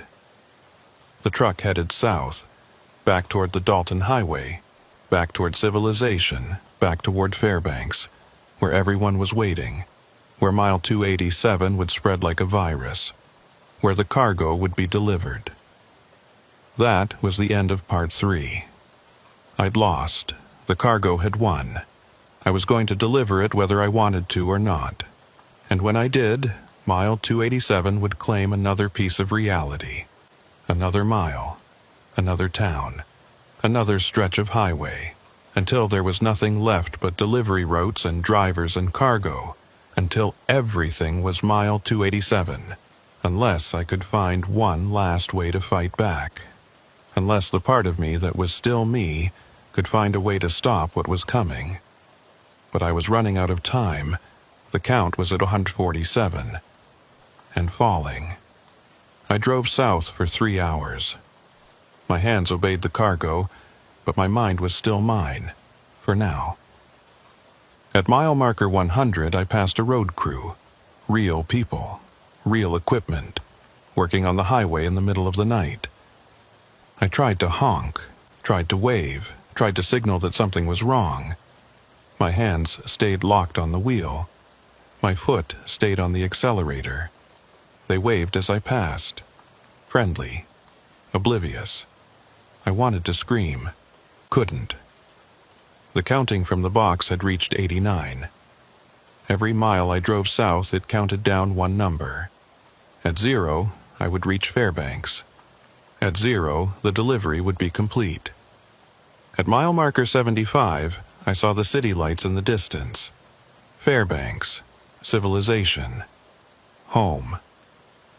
Except it wasn't home anymore, because I could see them, between me and the city. Hundreds of trucks, maybe thousands, all parked, all waiting. All the other drivers who'd delivered their cargo to Fairbanks over the years. They were forming a perimeter, a containment zone. Mile 287 had already claimed the city, and now it was using me to expand further. When I delivered my cargo, the perimeter would expand, include more territory, more roads, more people. The counting reached 50. I had 50 miles left, 50 miles to find a way to stop this. My phone rang. I couldn't answer it. My hands wouldn't let go of the wheel. But I could see the screen. It was Janet, from dispatch, real dispatch. The phone rang 20 times, then went to voicemail. She called back, and again, and again. On the 4th attempt, the cargo let me answer. Put the call on speaker. "Marcus!" Janet's voice was frantic. "Where are you?" Mile 75, heading south. "You need to turn around, right now." "I can't." "What do you mean you can't?" "The cargo. It's controlling me. I can't stop the truck."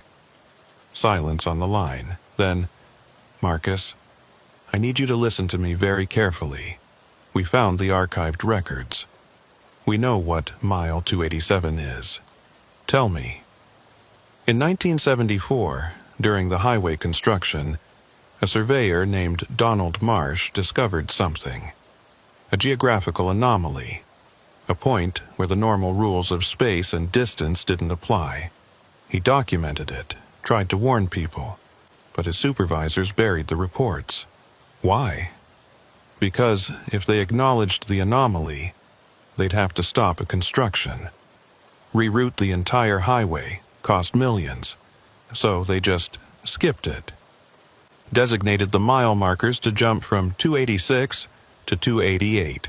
Pretended Mile 287 didn't exist. But it did exist. Yes. And when you deny something's existence, sometimes it fights back. Mile 287 became aware, became hungry. It wanted to exist, so it started claiming drivers, using them to spread, to force reality to acknowledge it. How many drivers has it taken? We don't know. The records are incomplete, but we estimate over 300 in the last 50 years. How do I stop it? Long pause. You can't. Janet, Marcus, listen.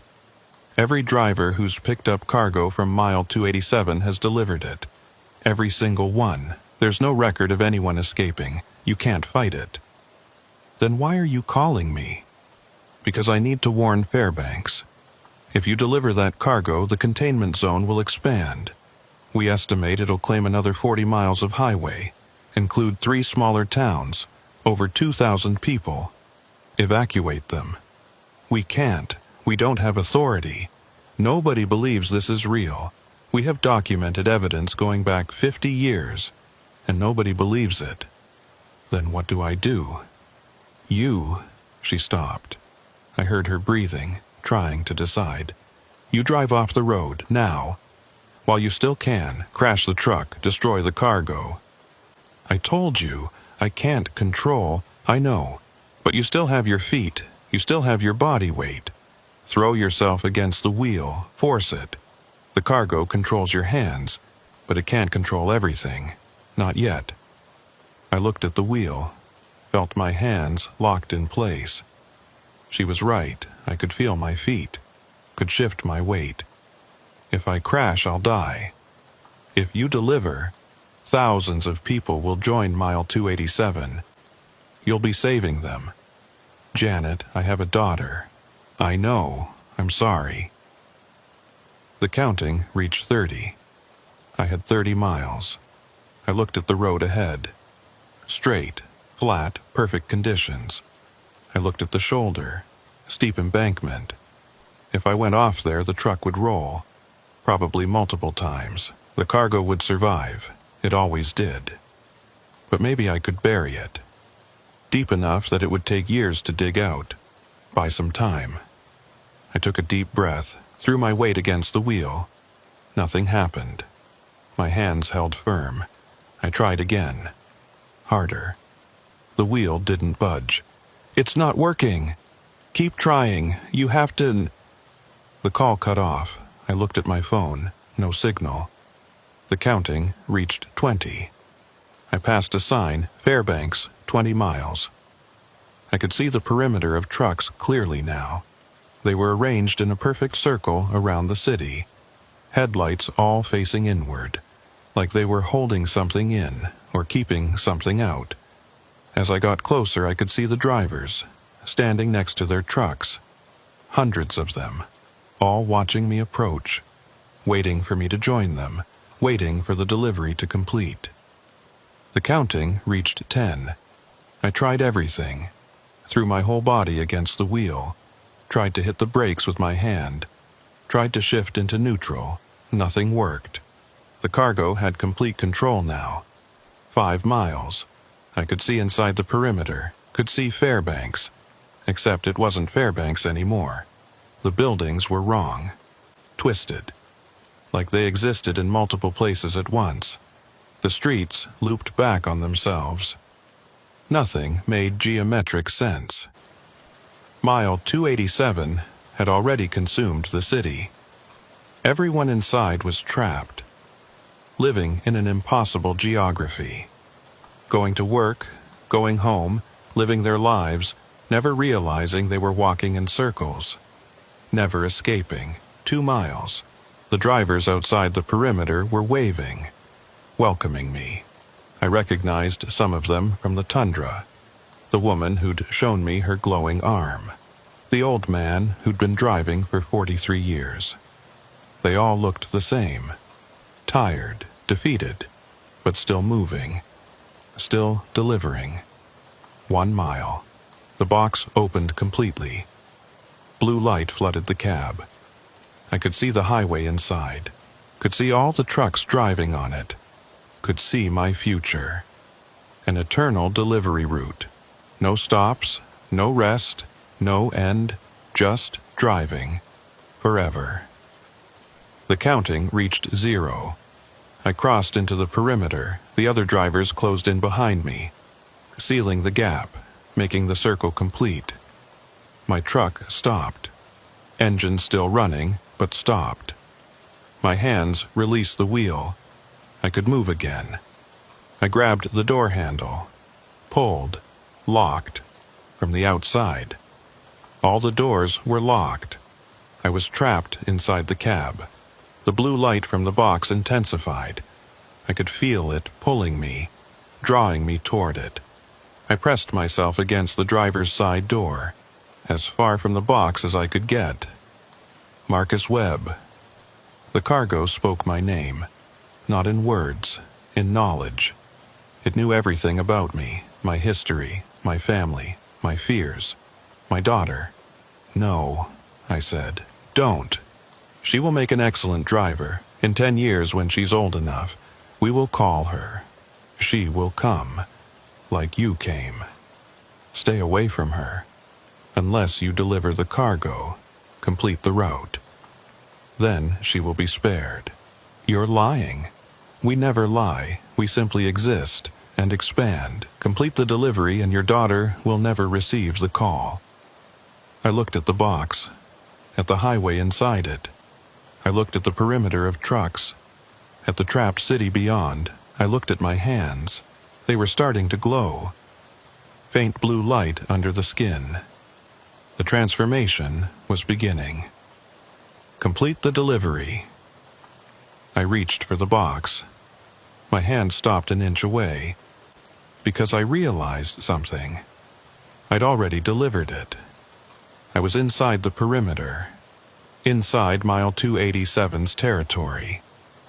I'd brought the cargo exactly where it needed to go. The delivery was complete, but the cargo was still here, still in the box, still waiting. Because the delivery wasn't about location, it was about acceptance. As long as I didn't accept it, didn't open the box fully, didn't embrace what was inside, the delivery remained incomplete. I pulled my hand back. No, I said. You must complete the delivery. I already did. I brought the cargo where it needed to go. That's all you asked for. You must open the box. You must join the highway. That wasn't part of the deal. You said deliver the cargo. I delivered it, here, to Fairbanks, to mile 287. I'm done. The blue light flickered, uncertain. You cannot refuse. I just did. The light intensified, burning. I could smell my hair singeing, could feel my skin blistering, but I didn't reach for the box. You will die here, in this truck, without ever leaving. Fine. You will starve, freeze, waste away, but you will never die. Mile 287 will keep you alive, forever trapped, until you complete the delivery. Then I'll be trapped forever. The cargo was screaming now, not in anger, in frustration, in confusion, because no driver had ever refused before. Every other driver had eventually given in, opened the box, joined the highway. But I wasn't going to. I was going to sit here, in this truck, forever if necessary. Because if I opened that box, mile 287 would expand, would claim more territory, would trap more people, would eventually call my daughter, and I couldn't let that happen. The blue light dimmed, just slightly. You are stronger than the others. No, I'm just more stubborn. Stubbornness will not save you. Don't need saving, just need to not open that box. Silence, long silence. Then the cargo spoke again, different tone, almost respectful. You understand what you are choosing. Yes. Eternal imprisonment. Endless waiting, no escape, no relief. Yes. For what? A daughter who will forget you. A world that will never know what you sacrificed. Don't need them to know. I know. The light dimmed further. We could make you open it. Force your hands. Control your mind completely. But you haven't, which means you can't. Not anymore. I'm inside the perimeter, inside your territory. The rules are different here. More silence. Then, impossibly, the cargo laughed. A sound like grinding metal, like ice cracking, like the earth splitting. You are correct. Inside mile 287, the cargo cannot force the final acceptance. It can only wait. We did not account for a driver who would refuse even when trapped.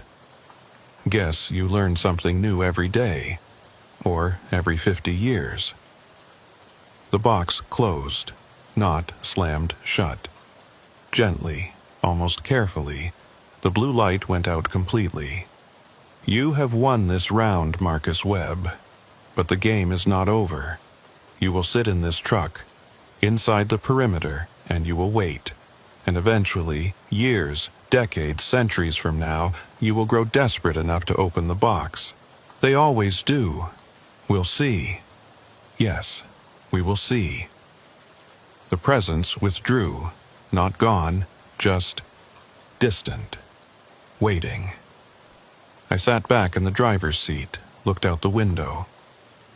The other drivers were still there, still watching, but they looked different, confused, uncertain, because I'd done something they hadn't. I'd said no, and I was still here, still me, still free, in a way. I don't know how long I've been sitting here. Time doesn't work right inside the perimeter. My watch stopped. My phone died. The sun doesn't rise or set, just a constant twilight. But I'm still here, still waiting, still refusing to open that box. The other drivers come by sometimes, tap on my window, ask how I'm doing it, how I'm resisting. I tell them the truth. I'm not resisting, I'm just choosing. Every second, I choose not to open the box. Every minute, I choose to stay trapped. Every hour, I choose my daughter's freedom over mine. It's not heroic. It's not brave. It's just a choice. One I make over and over, forever. The cargo speaks to me sometimes, asks if I'm ready, asks if I want to join the highway, promises it will be easier than this, easier than endless waiting. I always say no, and I'll keep saying no, for as long as it takes, or forever, whichever comes first. If you're reading this, it means someone found my notes, found my truck sitting inside the perimeter with a driver who won't get out, won't move, won't open the box. Don't try to help me, don't try to remove me. Just warn people. Warn every driver in Alaska. If you get a call from mile 287, don't go. If dispatch sends you coordinates that don't exist, refuse. If you see a box that says "do not open," believe it. Because once you pick up that cargo, you only have two choices. Deliver it and lose yourself forever. Or refuse and stay trapped forever. I chose the second option. And I'd choose it again, every time. My daughter turned 18 last year. I know because I can feel it. Time might not work here, but some things transcend time. She never got the call. Mile 287 never reached out to her. My choice worked. And that makes this worth it. This endless waiting, this eternal twilight, this cage of my own making. It's worth it. The cargo asks me less frequently now, maybe once a month, maybe once a year. Hard to tell. I think it's starting to understand. I'm never going to open that box. Never. And maybe, just maybe, that's teaching it something. That existence can be denied, that expansion can be stopped, that even impossible geography has limits. Or maybe I'm just fooling myself.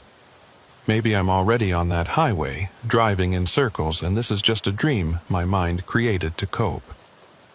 Maybe I opened the box years ago and don't remember. Maybe there is no perimeter, no truck, no choice. Maybe there's just mile 287, forever and always. But I don't think so. Because I can still feel the steering wheel under my hands, can still smell diesel and snow, can still hear the other drivers outside, walking past, delivering their eternal cargo, and I can still see the box, sitting on my passenger seat, closed, waiting for a choice I'll never make. The radio crackled to life an hour ago, or a year ago, or yesterday. It was Janet. "Marcus, can you hear me?" I couldn't respond. My voice doesn't work anymore. Been too long since I used it, but I could listen.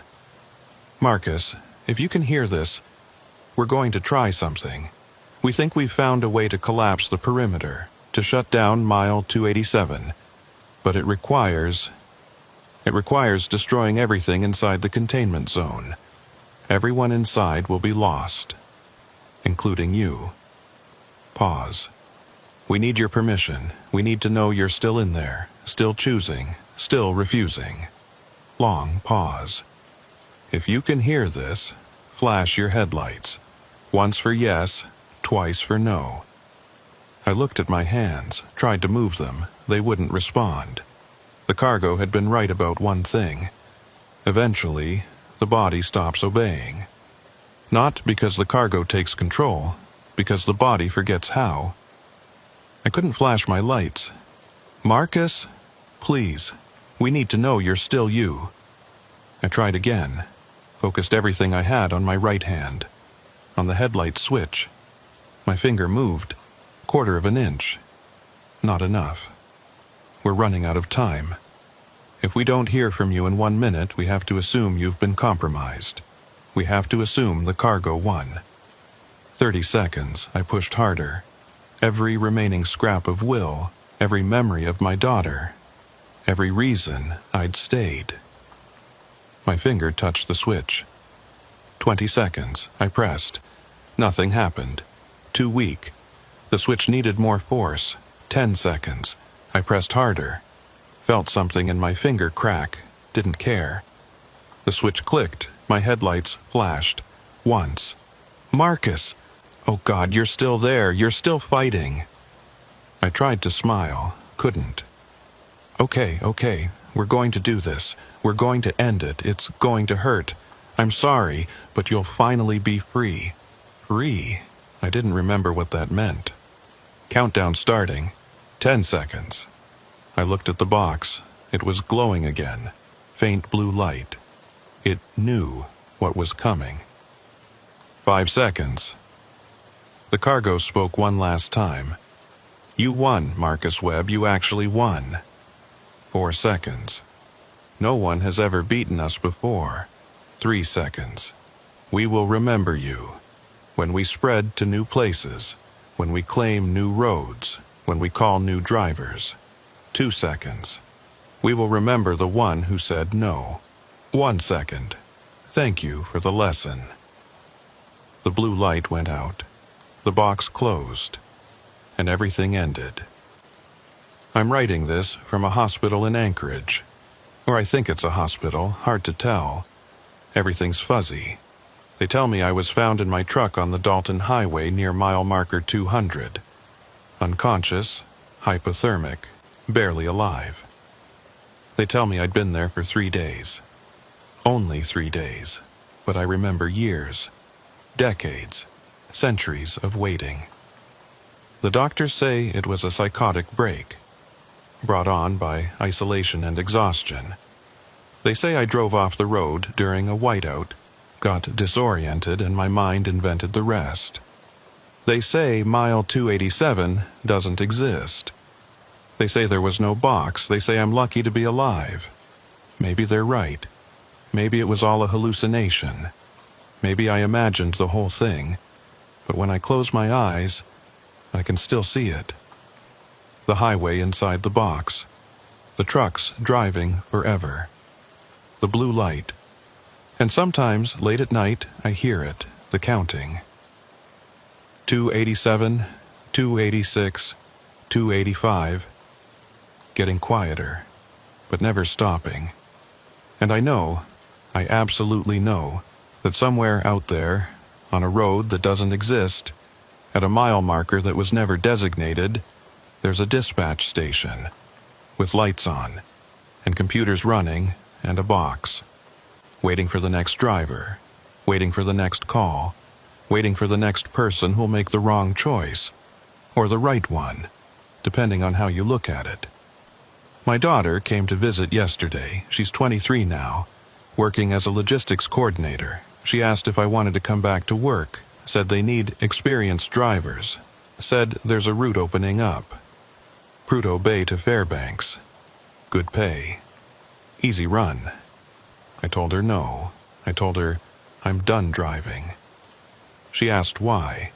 I couldn't tell her the truth, that I'd already driven enough, that I'd delivered my last cargo, that some routes, once you drive them, change you forever. So I just said I was tired. She understood. Before she left, she mentioned something that made my blood run cold. "Oh, by the way," she said, "I got a weird call last week, from a dispatch center I've never heard of. They wanted me to pick up cargo from some mile marker.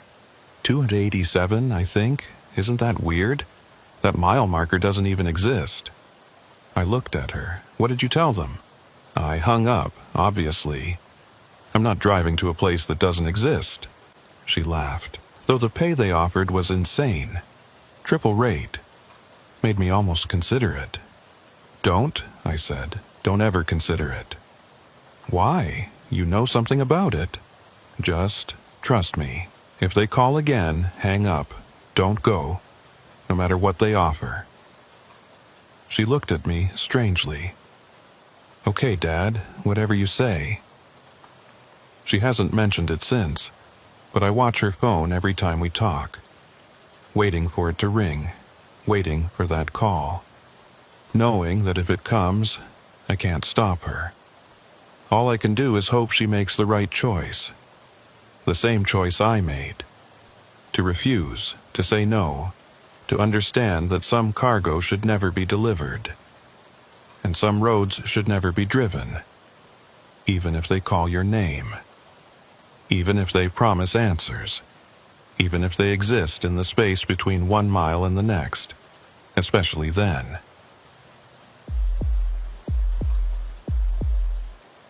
They tell you the ice bridge is the most dangerous part of the run. They tell you to cross it quick, no stopping, no looking down through the ice at the water below. They tell you a lot of things before your first winter crossing. What they don't tell you is that some people never finish crossing. Not because they fall through, not because the ice gives way. They just never reach the other side. My name is Robert Chen, no relation to anyone famous, just a third-generation trucker from Seattle who thought Alaska would be an adventure. I was 34 years old when this happened. Now I'm 39, and I still cross that bridge every time I close my eyes. This was March 2020, right when the world was shutting down for the pandemic. Most people were worried about getting sick. I was worried about making rent. Trucking doesn't stop for pandemics.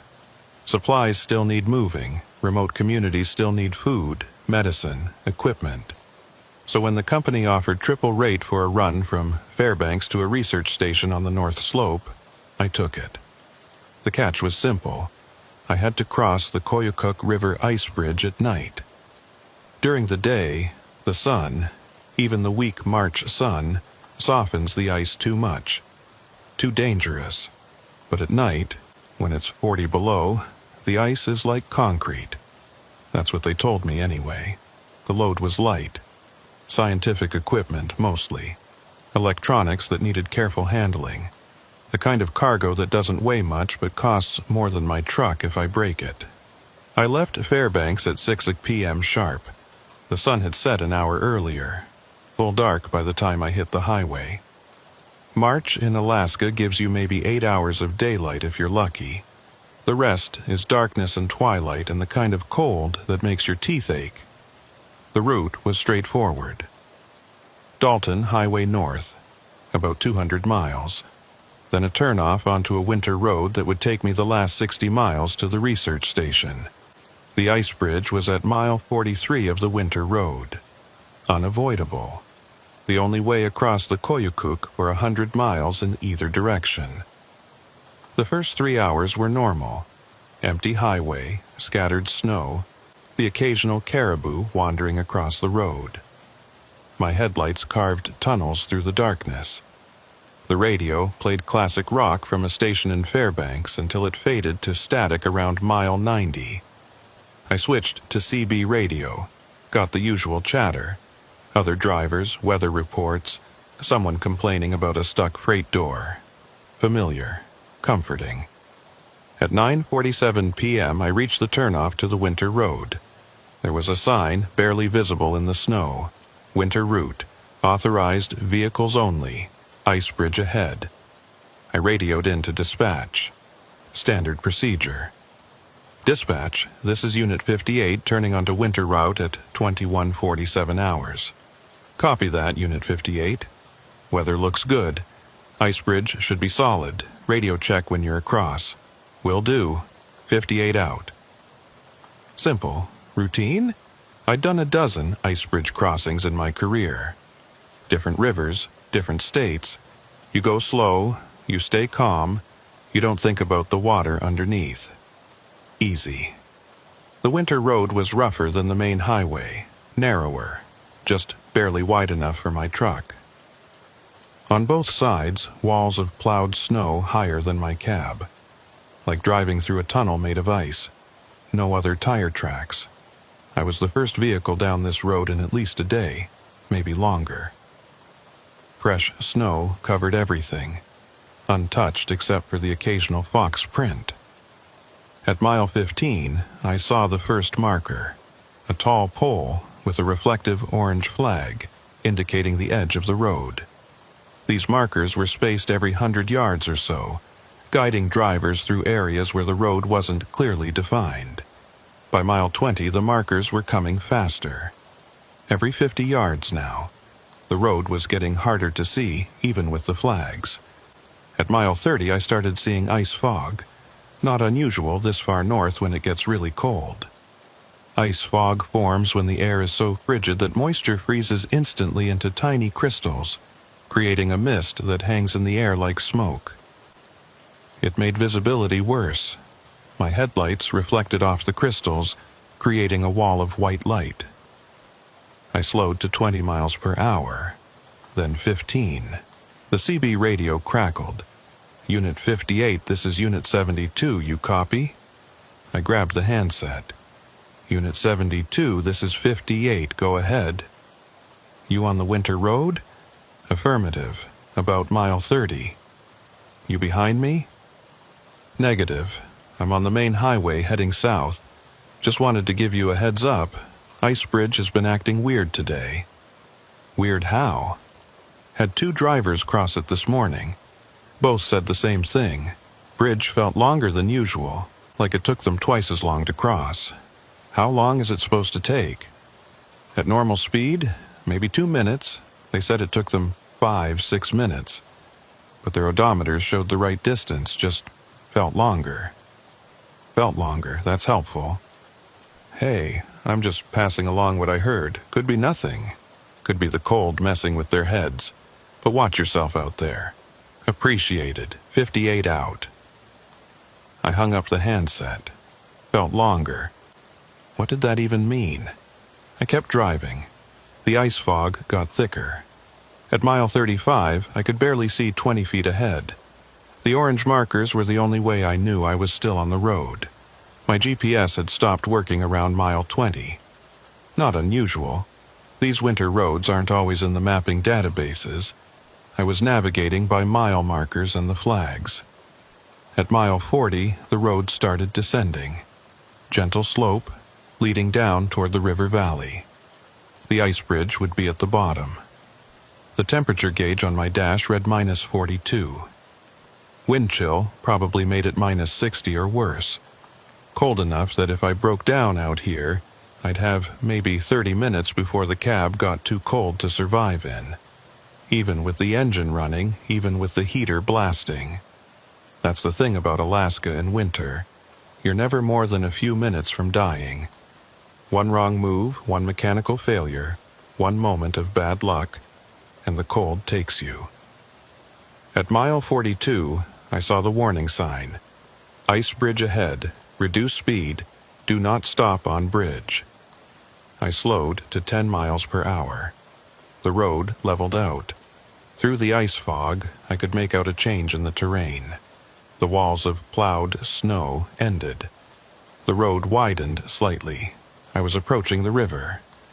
Then I saw it. The ice bridge.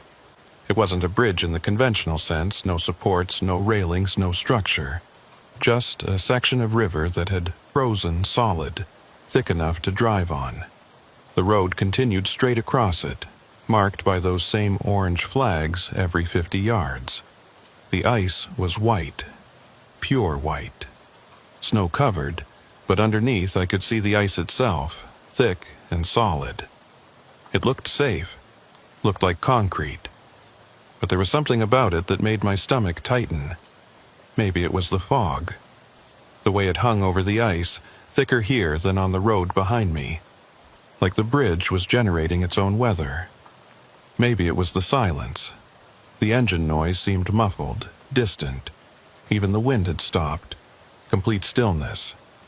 Or maybe it was the way the orange flags on the bridge looked. They weren't snapping in the wind like the ones on the road. They were perfectly still, like the air itself had frozen.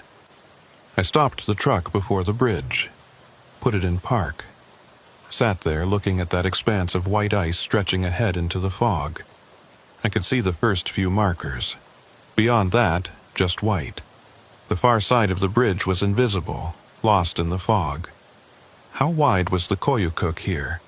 I tried to remember the map. Maybe 300 yards? Quarter mile at most? 2 minutes at 10 miles per hour. That's all it would take. I picked up the CB handset. Dispatch, this is Unit 58, approaching Ice Bridge now. Conditions are foggy, visibility low, requesting confirmation on bridge status. Static, no response. I tried again. Dispatch, Unit 58, do you copy? More static. Then, faintly, a voice. Not dispatch. Different voice. Male, flat tone. Bridge is open. Proceed with caution. Do not stop. Who is this? Identify yourself. Static. I tried the company radio. Same result. Static and that faint voice speaking in fragments. Proceed. Do not stop. Keep moving. I switched off the radio, sat in silence. The bridge waited. I thought about turning around, telling dispatch the conditions were too dangerous, bringing the cargo back to Fairbanks, trying again tomorrow in daylight. But I needed this job, needed the triple rate, and the bridge looked solid. I'd crossed worse in Montana, in Wyoming. This was just ice fog making me paranoid. I put the truck in gear, released the brake, started forward onto the bridge. The moment my front tires touched the ice, I felt it, a change, subtle, like crossing a threshold from one room to another. The temperature gauge dropped, -42 to -48 in an instant. The engine note changed, deeper, slower, like it was working harder. And the sound, everything became muffled. My engine, my breathing, even my heartbeat. Like I'd put on headphones that canceled out the world. I kept going, 10 miles per hour, steady, eyes on the road, following the orange markers. The first marker passed on my left, 50 yards gone. The second marker, another 50 yards. I counted them, something to focus on, something to measure progress. Third marker, fourth, fifth. By the sixth marker, I should have been halfway across. 300 yards. 90 seconds at this speed. But the far side of the bridge was still invisible, still lost in fog. I checked my odometer. It showed I'd traveled 0.2 miles since entering the bridge. 2/10 of a mile, over 1,000 feet. But the bridge was only supposed to be 300 yards, 900 feet. I'd already gone further than the entire length of the bridge, and I couldn't see the other side yet. 7th marker, 8th, 9th. The fog was getting thicker. I could barely see the marker ahead before I passed the one behind. My headlights were useless. They just reflected off the fog, creating a wall of glare. I turned them off, drove by the marker lights alone.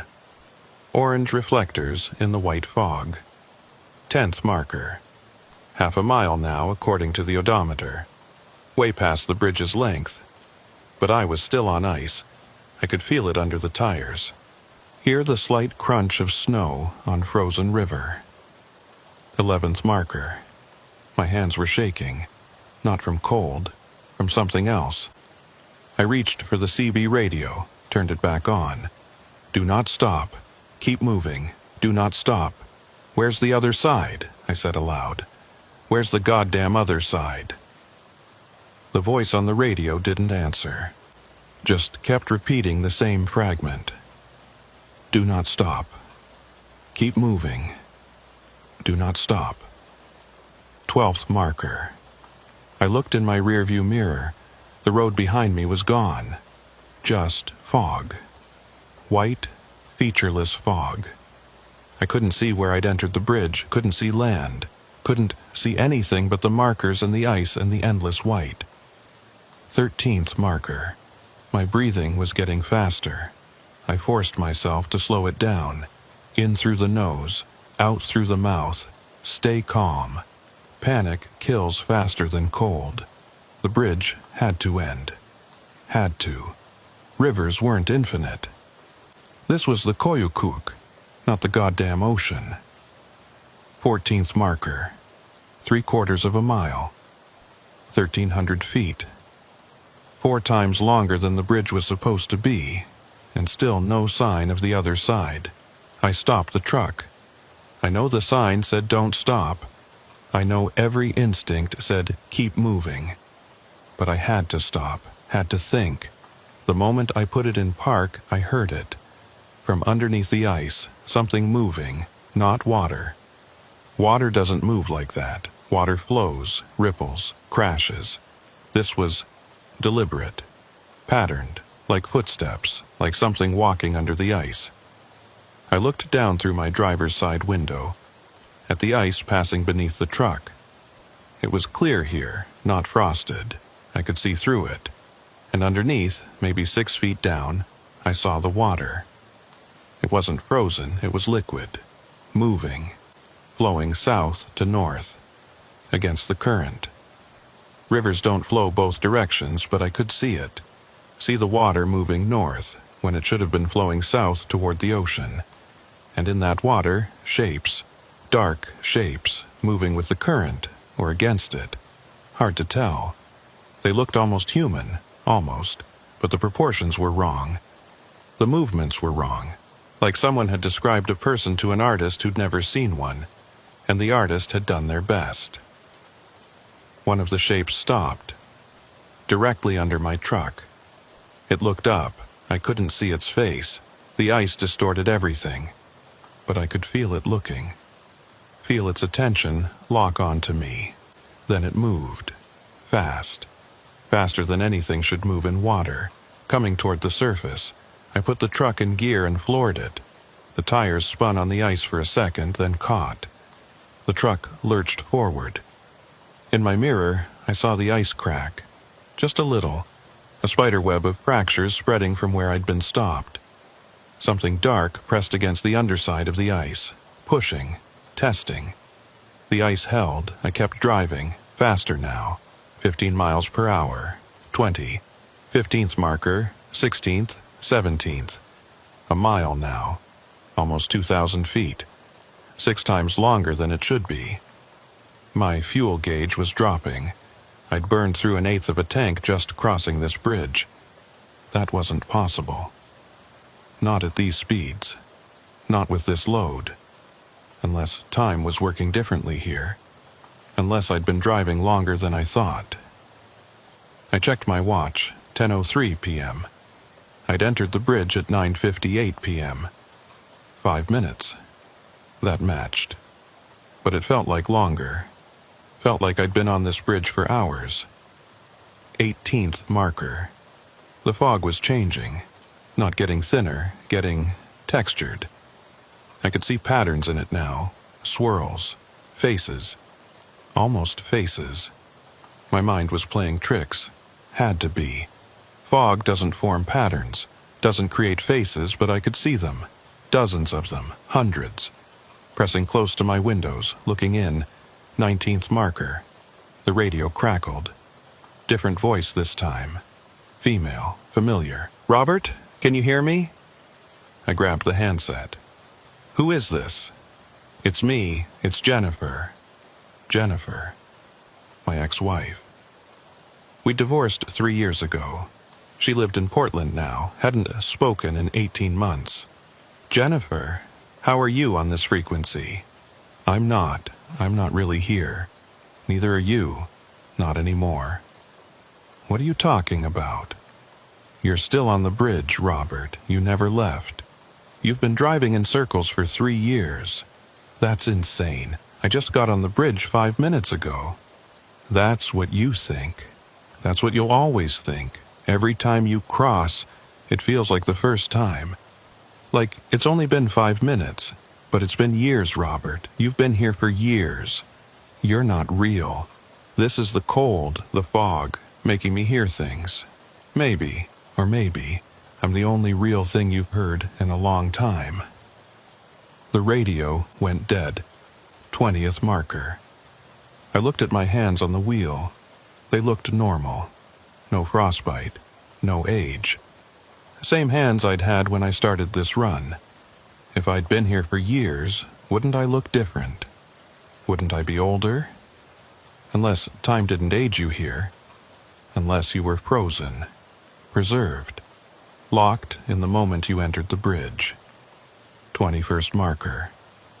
The shapes under the ice were multiplying. I could see them clearly now. Dozens of them. All swimming north. All keeping pace with my truck. All looking up. 22nd marker. My odometer read 1.5 miles since entering the bridge. The Koyukuk River at this point was 300 yards wide. I'd driven 5 times that distance and I was still on ice. 23rd marker. Then I saw it. Ahead in the fog, a darker shape, solid, land. The other side. Relief flooded through me so intensely I almost cried. I pressed the accelerator, 25 miles per hour. 30, the land got closer. I could make out details. The walls of plowed snow. The road continuing north. Solid ground. 50 yards. 25, 10. My front tires left the ice, hit packed snow. Solid, blessed ground. I'd made it. I stopped the truck, put it in park, sat there breathing. Hands shaking on the wheel. Behind me, the ice bridge stretched into the fog. I couldn't see the other side, couldn't see where I'd started, but I'd made it across. I grabbed the CB radio. "Dispatch, this is Unit 58. I'm across the bridge. Conditions were difficult, but I'm on solid ground now." Static, then, "Unit 58, please repeat. Did you say you're crossing the bridge?" "Negative. I said I've crossed it. I'm on the north side now." Long pause. "Unit 58, our GPS shows you're still approaching the bridge. You haven't reached it yet." I looked at my GPS screen. It was working again. Showing my position on the bridge, right in the middle of the ice. "That's not right. I'm on the north side. I can see the road ahead." "Unit 58, are you experiencing equipment malfunction? Visual confirmation." I looked ahead. The road stretched north, clear as anything. I looked behind. The bridge disappeared into fog. I looked down at my odometer. It showed I'd traveled 1.7 miles since entering the bridge. I looked at the marker beside my truck. It was orange, reflective, same as all the others, but it had a number on it. I hadn't noticed before, but all the markers had numbers. This one said 24, 24. If the markers were every 50 yards, that meant I'd traveled 1,200 yards, almost 3/4 of a mile. But I'd crossed the bridge. I'd reached land. Hadn't I? I opened my door, put my foot down. Ice. Not ground, not packed snow. Ice. I was still on the bridge. The land I'd seen. The road continuing north. It was fog. Just fog forming shapes that looked like land. I pulled my foot back in, closed the door. Unit 58, please confirm your status. I'm still on the bridge. Copy that. Continue north. Do not stop. I thought I'd reached the other side, but it wasn't real. Visual distortions are common with ice fog. Trust your instruments. Keep moving. I put the truck in gear, started driving again. 25th marker. 26th, 27th. 2 miles now. 10 times longer than the bridge should be, and no end in sight. That was when I understood. I wasn't crossing the bridge, I was trapped on it, and I might never reach the other side. That was the end of part 1. The bridge had me, and every marker I passed, every yard I drove, just took me deeper into something that wasn't quite a bridge anymore, wasn't quite a river. It was something else, something that looked like a crossing but functioned like a cage, and I was locked inside. I drove for another hour, past 60 markers, 3,000 yards, almost 2 miles beyond the bridge's actual length. The odometer read 3.4 miles since entering the bridge. The fuel gauge was at half. I'd burned a quarter tank crossing what should have been a 300-yard span. The math didn't work. None of it worked. At marker 75, I saw the headlights. Behind me, in my rearview mirror, distant but unmistakable. Another vehicle. On the bridge. Relief surged through me. I wasn't alone. Someone else was here, someone who could confirm I wasn't losing my mind. I slowed down, let them catch up. The headlights got closer. I could make out the shape now. A truck. Similar model to mine, same company logo on the door. It pulled up beside me, running parallel. We were driving side by side on the bridge, even though the bridge was barely wide enough for 2 vehicles. I looked over at the other driver. It was me. Same face, same jacket, same expression of confused horror. The other me looked back. Our eyes met. Then the other truck veered left, merged into my lane, drove straight through my truck like it wasn't there. I felt nothing, no impact, no sound, just the sight of another vehicle passing through mine like we were both ghosts. It continued ahead, headlights disappearing into the fog, leaving me alone again. I stopped the truck, hands shaking so badly I could barely hold the wheel. That wasn't real, couldn't be real, but I'd seen it, clearly. Another version of me, driving another version of my truck, crossing the same bridge at the same time, or different time, or no time. Time didn't work here. I was starting to understand that. The radio crackled, my voice, speaking to myself. Don't stop, keep moving, don't stop. Who are you? I asked the radio. I'm you, from marker 147, still driving, still looking for the end. Marker 147? That's over 7 miles. Yes. How long have you been on the bridge? 3 hours, 3 days, 3 years. Time doesn't mean anything here, just keep driving, that's all you can do. There has to be an end. Does there? I've passed you 6 times. Different versions, different moments. You're all asking the same questions. You'll all get the same answers. And you'll all keep driving.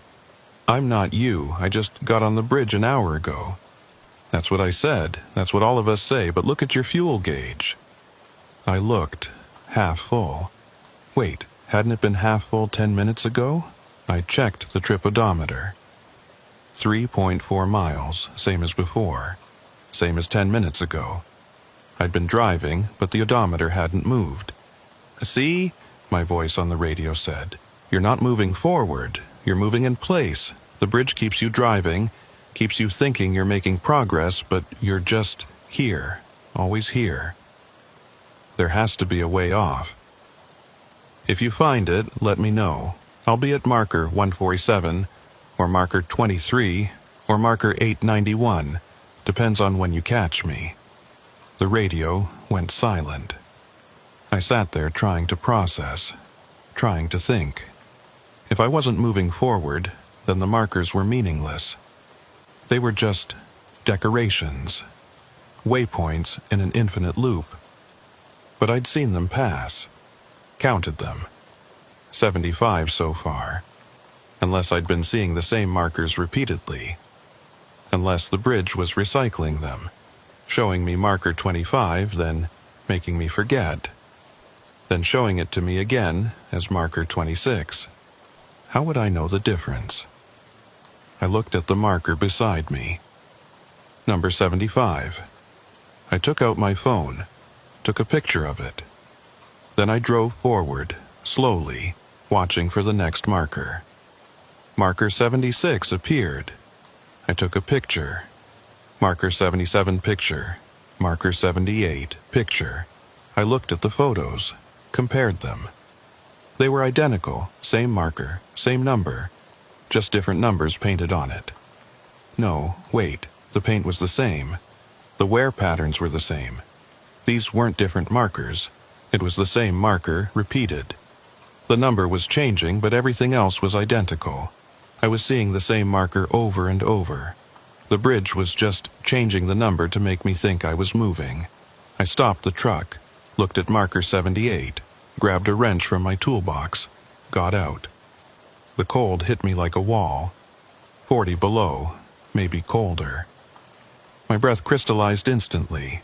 I walked to the marker, swung the wrench at it. The wrench passed through the marker like it wasn't there. I tried again. Same result. The marker was intangible, incorporeal. It looked solid, but it had no substance. None of this was real. I got back in the truck, slammed the door, sat there trying not to scream. The bridge wasn't just long. It wasn't just repeating. It was fake. A projection, a simulation. I wasn't crossing a river. I was driving through an illusion. But the ice under me felt real. The cold was real. The truck was real. So what was happening? The radio crackled. Different voice this time. Old man, gravelly. You're starting to figure it out, son. Who is this? Name's Harrison. Been on this bridge since 1987. That's 33 years, give or take. Hard to keep track. But yeah, long time.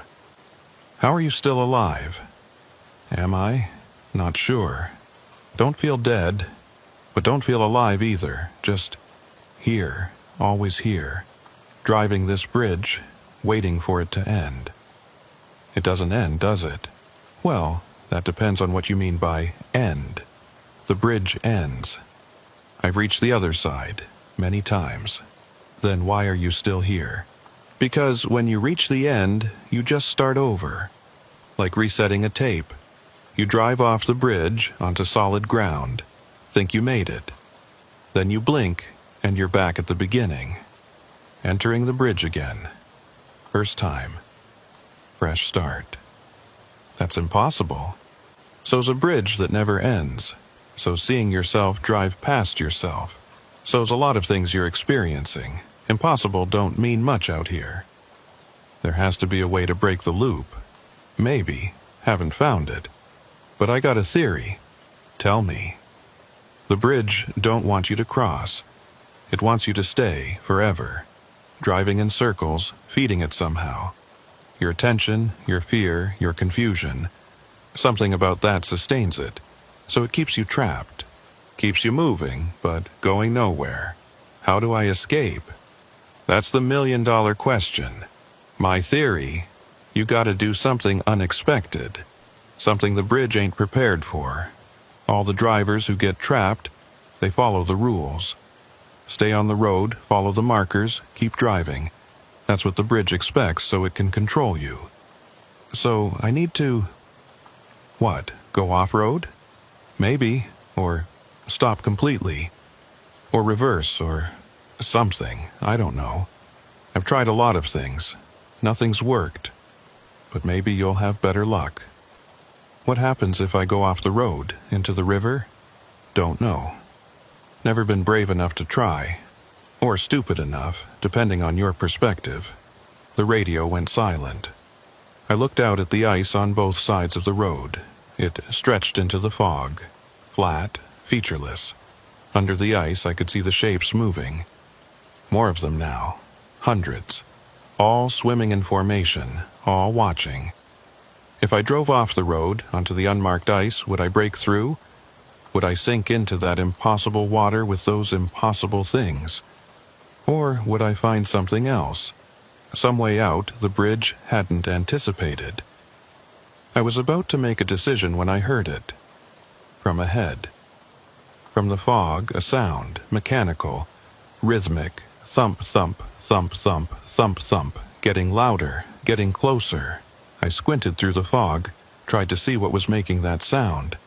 Then I saw it, a figure, walking toward me, down the center of the bridge, human-shaped, but wrong. The proportions were off, the gait was strange, like something pretending to walk, mimicking human movement without understanding it. Thump, thump, thump, thump. Its feet hitting the ice, heavy, deliberate. I put the truck in reverse, started backing up. The figure kept coming. Faster now. I reversed faster, 20 miles per hour. 30. The markers were passing backward. 78. 76. The figure was running now. Not human running. Something else. Loping. Like a wolf wearing human skin. Thump, thump, thump, thump. It was gaining. I looked in my side mirror. Behind me was just fog. I had no idea what I was backing into. Could be the edge of the bridge. Could be another vehicle. Could be nothing. The figure was 50 yards ahead. 40, 30. I could see details now. It was wearing clothes. Trucker's jacket. Same company as mine. On the jacket, a name tag. I couldn't read it yet. Too far. 20 yards. 10. The name tag, Harrison. The figure that had been the old man on the radio. The driver from 1987. Or what was left of him. His face was wrong. Stretched. Like someone had pulled the skin tight over a skull that wasn't quite human anymore. His eyes were too wide. His mouth was frozen in a smile that showed too many teeth. He reached my truck, slammed his hands on the hood. I felt the impact, felt the truck shake. He wasn't intangible like the markers. He was solid, real. He pressed his face against my windshield. That terrible smile widening. "Join us," he said. His voice came through the glass clearly. Too clearly. Like he was inside the cab with me. "Join us on the bridge. Stay forever. Drive forever. It's easier than fighting, easier than trying to escape." I floored it in reverse. The truck lurched backward. Harrison tumbled off the hood. Hit the ice, rolled. I kept reversing, 50 miles per hour now. Dangerous speed. But I didn't care. In my mirror, I saw Harrison get up, start running after me again. Thump, thump, thump, thump. But he was falling behind. I was faster in reverse than he was on foot. After a minute, he stopped, stood there in the middle of the bridge, watching me go. Then he waved. Friendly wave, like saying goodbye to an old friend. And he smiled that terrible smile, I faced forward, kept reversing. The markers were going backward. 75. 74, 73. I was heading back to the start, back to where I'd entered. Maybe if I could get back to the beginning, I could drive off the bridge. Back onto the winter road. Escape this nightmare. Marker 50, 49, 48. My fuel gauge was dropping faster. A quarter tank left. I'd burned through most of my fuel just driving in circles on this bridge.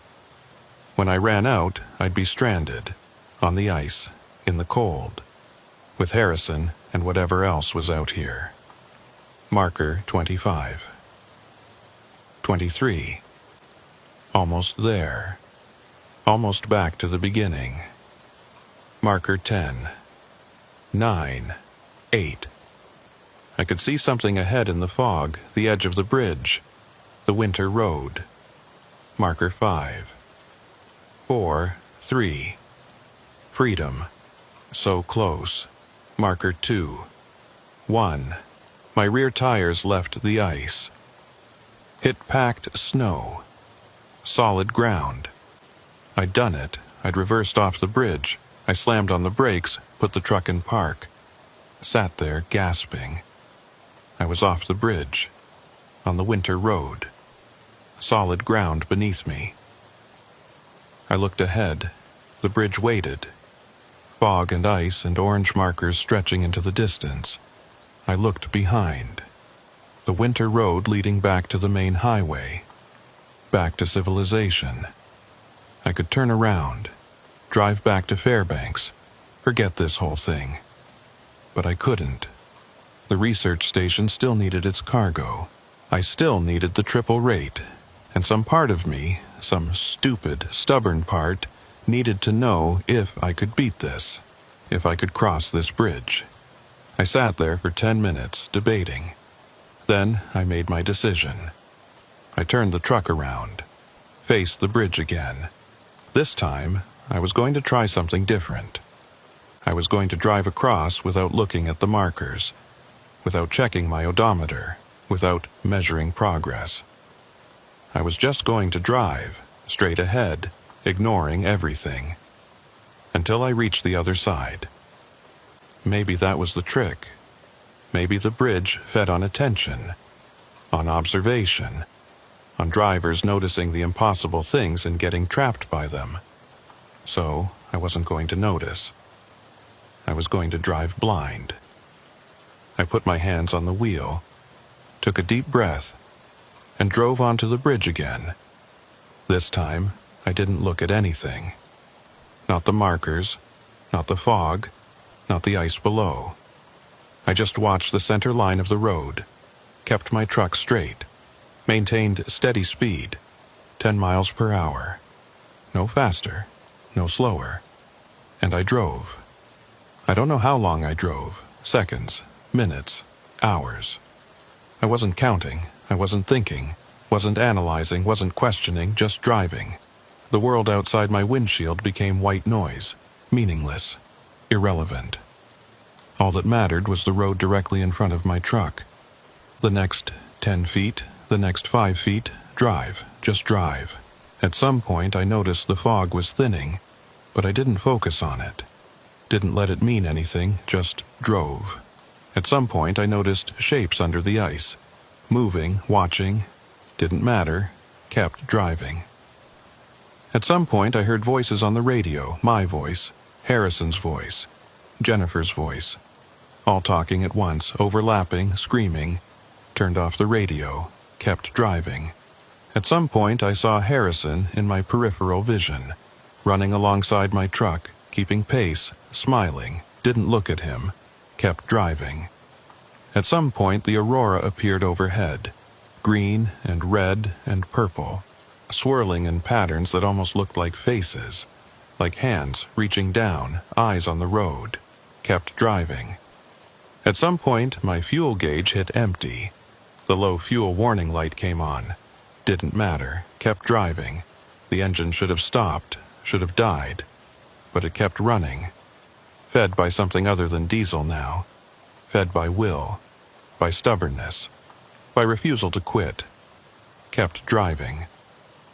At some point, I don't know when, the ice changed. The texture under my tires felt different. Less smooth. More granular, not ice anymore.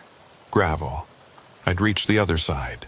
I let myself look up, let myself see. I was off the bridge, on the winter road. Walls of plowed snow on both sides, solid ground. I'd made it. I stopped the truck, put it in park, sat there shaking, crying, laughing, all at once. I'd beaten it. I'd crossed the bridge. I grabbed the CB radio. "Dispatch Unit 58, I'm across, I made it." Static. Then, "Unit 58, good to hear from you. We were getting worried. You went silent for 6 minutes. How are conditions?" 6 minutes? It felt like hours. That's the ice fog. Plays tricks on your perception, but you're through the worst of it. Smooth sailing from here. Station is about 15 miles ahead. Copy that. 58 out. I hung up the handset. Looked at my watch. 10:09 p.m. I'd entered the bridge at 9:58. 11 minutes. Just 11 minutes. Not hours. Not days. 11 minutes. But it had felt like forever. I looked in my rearview mirror. The bridge was there, visible now. Fog was clearing. I could see from one side to the other. 300 yards. Just like it was supposed to be. Normal. Real. Just a frozen river with a road across it. Nothing impossible. Nothing wrong. I'd imagined everything. The endless markers, the repeating loops, Harrison, the shapes in the water. All just ice fog and exhaustion in my mind playing tricks. That's what I told myself. That's what I wanted to believe. But when I looked at my fuel gauge, it read empty. I'd started with a full tank. I should have had 3/4 left, but it was empty. And on my passenger seat there was something that hadn't been there before. A jacket, trucker's jacket, same company as mine, with a name tag, Harrison. That was the end of part 2. I'd crossed the bridge, but something had followed me across. Something that shouldn't exist. And as I drove toward the research station, I could feel it in the cab with me, watching, waiting, smiling that terrible smile. I threw the jacket out the window, didn't even stop the truck, just grabbed it and hurled it out into the snow, watched in my mirror as it hit the ground, lay there in a crumpled heap. Then it moved, stood up, smoothed itself out, and waved at me as I drove away. I floored it. The engine coughed, running on fumes now, literally empty, but kept going. Something other than fuel was powering this truck. The research station was supposed to be 15 miles ahead. At 60 miles per hour, I'd be there in 15 minutes. I drove for 30 minutes. The odometer showed I'd traveled 5 miles. The math didn't work.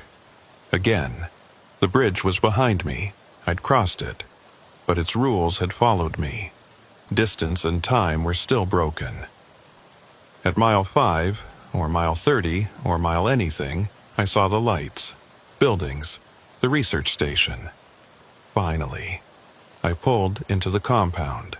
3 prefab structures, same as most remote stations. Generator building, sleeping quarters, lab and operations center. Lights on in all 3, vehicles parked outside. Snowmobiles, a couple other trucks, a tracked vehicle. People. Civilization. Safety. I parked next to the main building, killed the engine. Sat there for a moment, hands still gripping the wheel. I'd made it. I'd actually made it. I got out. The cold hit me, but it felt normal. Honest. No weird temperature shifts, no impossible depths of cold. Just Alaska winter. Brutal, but comprehensible. The door to the main building opened. A woman stepped out. 50s, gray hair, wearing a parka with the research station logo. You must be the delivery driver. We were expecting you an hour ago." "I got delayed at the bridge," she nodded. "Ice fog? Yeah, something like that. Well, you're here now. Let's get that cargo unloaded. I'm Dr. Sarah Vickers, station director." I helped her unload. The cargo was intact. None the worse for the trip, despite everything. As we carried the last box inside, she asked, "How was the crossing? Bridge gave you any trouble?" It was longer than I expected. Felt that way, didn't it? Something about the fog and the darkness makes everything feel stretched out. I've crossed that bridge 50 times and it always feels like it takes forever. "How long does it actually take?" 2-3 minutes at normal speed." "Why?" I didn't answer. Couldn't tell her it had felt like hours. That I'd driven miles and miles on a bridge that was only 300 yards. That I'd seen myself. That I'd met a man who'd been driving since 1987. She'd think I was crazy. Maybe I was. "Come inside," she said. "Warm up. Have some coffee before you head back." I followed her into the operations center. Warm air washed over me. Blessed normal heat from a normal furnace burning normal fuel. Inside, 3 other people were working. 2 men, 1 woman. Scientists from the looks of their equipment. Computers, instruments, specimen containers. One of the men looked up as I entered, did a double take. "Hey, didn't you just leave?" I blinked. "What?" 10 minutes ago. You dropped off cargo, had some coffee, then left. Said you were heading back to Fairbanks. I just got here, I haven't been here before." He looked at Dr. Vickers. "Am I going crazy?" That was him, right? Same truck, same company logo, same face. Dr. Vickers frowned. "James, this is the first delivery we've received today. But," he pointed at me. "I talked to him. We discussed the bridge. He said it felt endless. Said he saw weird things on the ice." My blood went cold. "What did he see?" "Shapes, under the water, and a man. A driver named Harrison, who'd been trapped there for decades." I felt the room spinning. That's what I experienced." "Right. Which is why I'm saying you were already here." Dr. Vickers put a hand on James's shoulder. "You've been up for 36 hours straight. You're exhausted. Maybe you dozed off, had a dream." "I didn't dream this." He pulled out his phone. "Look, I took a picture with him, right here." He showed us the phone. There was a photo, taken in this room. Dr. Vickers on the left, James on the right, and in the middle, me. Same jacket, same face, same tired expression. But I'd never been here before. That photo shouldn't exist. "When did you take this?" I asked. "Like I said, 10 minutes ago." He checked the timestamp. 10:17 p.m. I looked at my watch. 10:27 by. If that photo was taken at 10:17 and I just arrived at 10:27, then there's another me, I said quietly. Another version. He got here before I did. "That's not possible," Dr. Vickers said. "None of this is possible. But it's happening." James looked out the window. "If he left 10 minutes ago, and you just arrived, then where is he? Where's his truck?" We all looked outside. The compound was small. We could see the whole thing from here. There were 2 trucks parked outside. Mine, which I'd just arrived in, and another identical. Same model, same company, same unit number. Both Unit 58. "Jesus Christ," James whispered. I walked to the window, looked at the other truck. It was me. Definitely my truck. Same small dent in the front bumper. Same cracked headlight. Same mud splatter pattern. But it couldn't be. My truck was behind me. I'd just parked it. Which one's real? Dr. Vickers asked. Both, I said. Or neither. The bridge, it doesn't just trap you in space, it traps you in time. Creates loops, copies. I think when I crossed the bridge, I created multiple versions of myself, all taking slightly different paths, all arriving at different times. That's insane. Yeah, it is. I walked outside, approached the other truck, looked in the window. Empty. No driver. I tried the door, unlocked, I opened it. On the seat, a thermos. I picked it up, unscrewed the cap, smelled it. Coffee. Still warm, my coffee. The thermos I'd filled in Fairbanks before starting this run. But my thermos was in my truck, wasn't it? I looked back at my truck, saw the thermos on my dashboard. 2 thermoses, both mine, both real. Okay, Dr. Vickers said. I don't know what's happening, but I think we need to call someone. Get you checked out. Get this documented. Who are you going to call? Who's going to believe this? I have a colleague at University of Alaska, studies temporal anomalies. This is exactly the kind of thing a sound cut her off. From the distance, from the south, an engine approaching fast. We all looked toward the winter road. Headlights were coming. A truck, it pulled into the compound. Same model as mine, same company logo, same unit number, a third unit 58. The driver got out, looked at us, looked at the other 2 trucks. It was me, again. But this version looked worse. Haggard, exhausted, hair grayer, face older. How many times? He asked. His voice was rough, tired. How many times what? I asked. How many times have you crossed the bridge? Once, tonight. Just now. He laughed, bitter sound. That's what I said the first time, but it's never just once. You'll cross it again, and again. Each time you'll arrive here. Each time you'll see more versions of yourself. More trucks. More deliveries. I'm not crossing that bridge again. I'm going back to Fairbanks, taking the main highway, avoiding this whole area. That's what I said too. But you will. The company will call, offer triple rate, quadruple, whatever it takes. And you'll need the money. You always need the money. So you'll take the job, you'll drive north, you'll cross the bridge, and you'll end up here, meeting yourself, over and over. How many times have you crossed? He thought about it. 17, no, 18. I lose count. 18 times. How is that possible? The bridge loops time. Every crossing creates a new instance, a new version. They all exist simultaneously, all arriving at different moments, all thinking they're the original. Dr. Vickers stepped forward. How do we stop this? The older me looked at her. You can't. Once you cross the bridge once, you're caught. The loop continues forever. Right now, there are probably hundreds of versions of me, all crossing at different times, all arriving at different moments. We're all real, we're all the original, we're all trapped.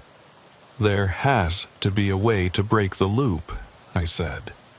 If there is, I haven't found it. And I've tried everything.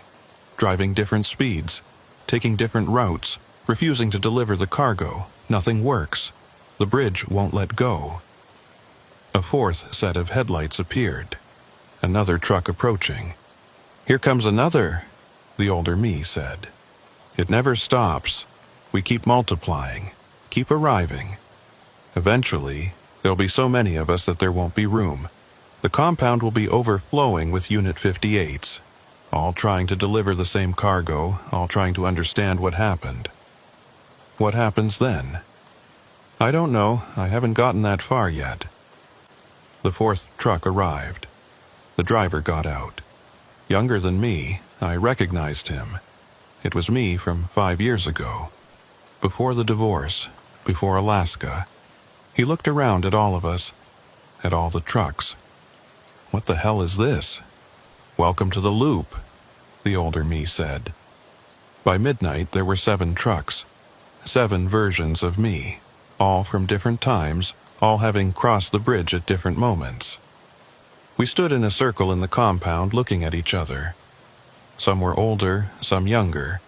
Some looked beaten down by the experience. Some still had fight in them. Dr. Vickers and her team had retreated inside. They were on the phone with someone, trying to get help, trying to understand. "So what do we do?" one of me asked. The youngest version, the one from 5 years ago. "We wait," the oldest said. He looked 70, maybe older. "Wait for more of us to arrive. Wait for someone to figure out how to stop this. Wait for the end." "What end?" "I don't know. But there has to be an end. Everything ends eventually." "Not the bridge," I said. "The bridge is infinite, Harrison told me. He's been there since 1987, still driving, still trapped." "Harrison?" The oldest me looked up. "I met him too, at marker 147. He was wearing a trucker's jacket, had that smile." "I saw him at marker 75, another me said. "I saw him at marker 250, a third said. We all started comparing. All of us had seen Harrison, but at different markers, different times, different versions of him, or maybe the same Harrison existing at multiple points simultaneously just like us. "The bridge is learning," the oldest me said. "Every time we cross, it understands us better, knows how to trap us more efficiently. The first crossing is confusing but escapable. By the 18th crossing, it's got you completely, knows every trick you'll try, counters them before you even think of them. So we're doomed. Maybe. Or maybe we can use that against it. If the bridge is learning from us, then we're teaching it.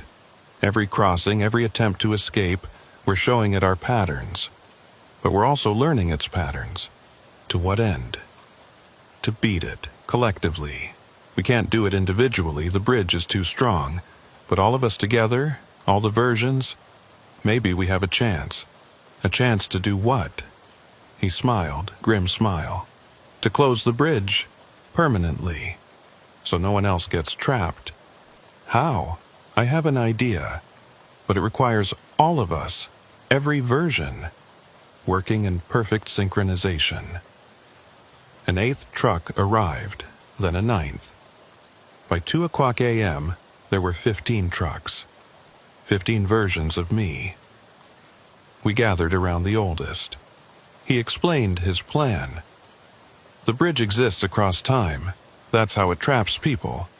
It creates temporal loops, folding time back on itself. Every crossing reinforces the loop, makes it stronger. So how do we break it? We do the opposite. Instead of crossing at different times, we cross at the same time, all of us, simultaneously. We force the bridge to handle 15 instances at once. Overload it, break the loop." "That's insane. You have a better idea?" Nobody did. "There's a problem," I said. "Some of us are already here, already crossed. We can't go back and cross again." "Yes, we can. The bridge loops time, remember? If we drive back to it, we'll find ourselves entering it for the first time. We'll be at the beginning again. All of us. And if we all cross simultaneously, then either the bridge breaks, or we all get trapped together. Forever. In the same moment." Silence we all considered. "I'm in," the youngest me said.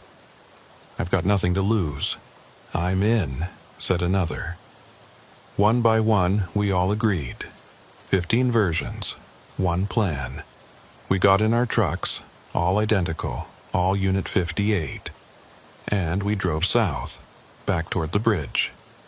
Dr. Vickers came out as we were leaving. "What are you doing?" "Ending this," I called back. "One way or another." "Wait," We got through to our colleague. He says there's another way, says if you can... I didn't hear the rest. We were already moving. 15 trucks in convoy, all heading to the same destination. The ice bridge waited. As we approached, we spread out, formed a line. All 15 trucks side by side. We'd have to squeeze. The bridge wasn't wide enough for 15 vehicles, but we'd make it work. We reached the entrance to the bridge, stopped, all in a row. The oldest of me was in the center. He radioed to all of us. On my mark. We cross together. No matter what happens, no stopping, no turning back. Agreed? Agreed, we all said. 3, 2, 1 mark. We drove onto the bridge, all 15 trucks, all at once. The moment we touched the ice, everything changed. The fog exploded outward. The aurora flared overhead. The ice cracked in 1,000 places, and the bridge screamed. Not a sound, a feeling, pure rage, pure anguish. The bridge was alive, and we were hurting it. We kept driving, side by side, wheels barely inches apart. The shapes under the ice swarmed, hundreds of them, thousands, all pressing against the underside. The ice bowed under their weight. We kept driving. Harrison appeared, 15 copies of him, one in front of each truck, all running, all smiling. Join us, stay, forever. We drove through them. Their bodies exploded into fog and reformed behind us. We kept driving. The markers were going haywire, flashing different numbers. 1, 287, 54, 892, 0, 1, 287. We kept driving. My fuel gauge was at empty. All our gauges were empty. But the trucks kept running. Powered by will, by determination, by 15 versions of the same stubbornness. The far side of the bridge appeared. All 15 of us saw it. Real land, real ground, 50 yards, 25, 10. The ice cracked. Completely. A fissure ran straight across the bridge. All 15 trucks hit it simultaneously. We should have fallen through. Should have plunged into that impossible water. But we didn't. We drove across the crack, over it. The trucks didn't fall, and we reached the other side. All 15 of us. All at once. We pulled off the bridge, onto solid ground, stopped, got out of our trucks, looked at each other, then looked back. The bridge was gone, not collapsed, not destroyed, just gone. Where the ice bridge had been, there was now just river, open water, flowing normally, south to north like it should. No ice, no fog, no markers, no bridge. We'd done it. We'd broken the loop. The oldest me walked to the edge of the water, looked down at it. It's over. Are you sure? I asked. Yes. The bridge existed across time. When we crossed simultaneously, all instances at once, we collapsed the temporal loop, forced it to resolve. It couldn't maintain itself anymore. So, we're free? We're free. We stood there for a moment. 15 versions of the same person, all from different times, all having experienced the same nightmare. Then the oldest spoke again. We can't all exist. You understand that, right? The loop is broken, but we're anomalies. Copies that shouldn't be here. Time will correct itself. What does that mean? It means most of us will fade. Only one version gets to stay, the prime version, the original. How do we know which one? We don't. But it'll happen naturally. Over the next few hours, most of us will just cease, blink out, like we never existed. That's not fair. None of this has been fair. We stood there in the pre-dawn light, waiting to see who would survive. One by one, the other versions started to fade. Literally. They became transparent. then translucent, then gone. The youngest went first, then the middle-aged versions, then the older ones, until only two remained, me and the oldest. "Looks like it's between us," he said. "How do we know which one is real? Does it matter? We're the same person, same memories, same experiences. Whoever stays, he'll carry all of it." He started to fade. "Wait," I said. "Before you go, tell me, does it get better? After all this?" He smiled. "Yes, it does. You'll never forget the bridge, but you'll survive it. You'll move on, you'll even drive again." "I don't know if I can." "You will, because you're stubborn. And that stubbornness just saved everyone who'll ever drive this route. They'll never know what you did, never know you broke an infinite loop, but you'll know." He was almost completely transparent now. "One last thing," he said. "When you get home, call Jennifer, apologize. You'll understand why." Then, he was gone. I stood alone on the bank of the Koyukuk River. The sun was starting to rise, morning twilight turning the sky purple and pink. My truck was behind me. Just one truck now. The others had faded with their drivers. I got in, started the engine. It ran smoothly. Fuel gauge read 3/4 full.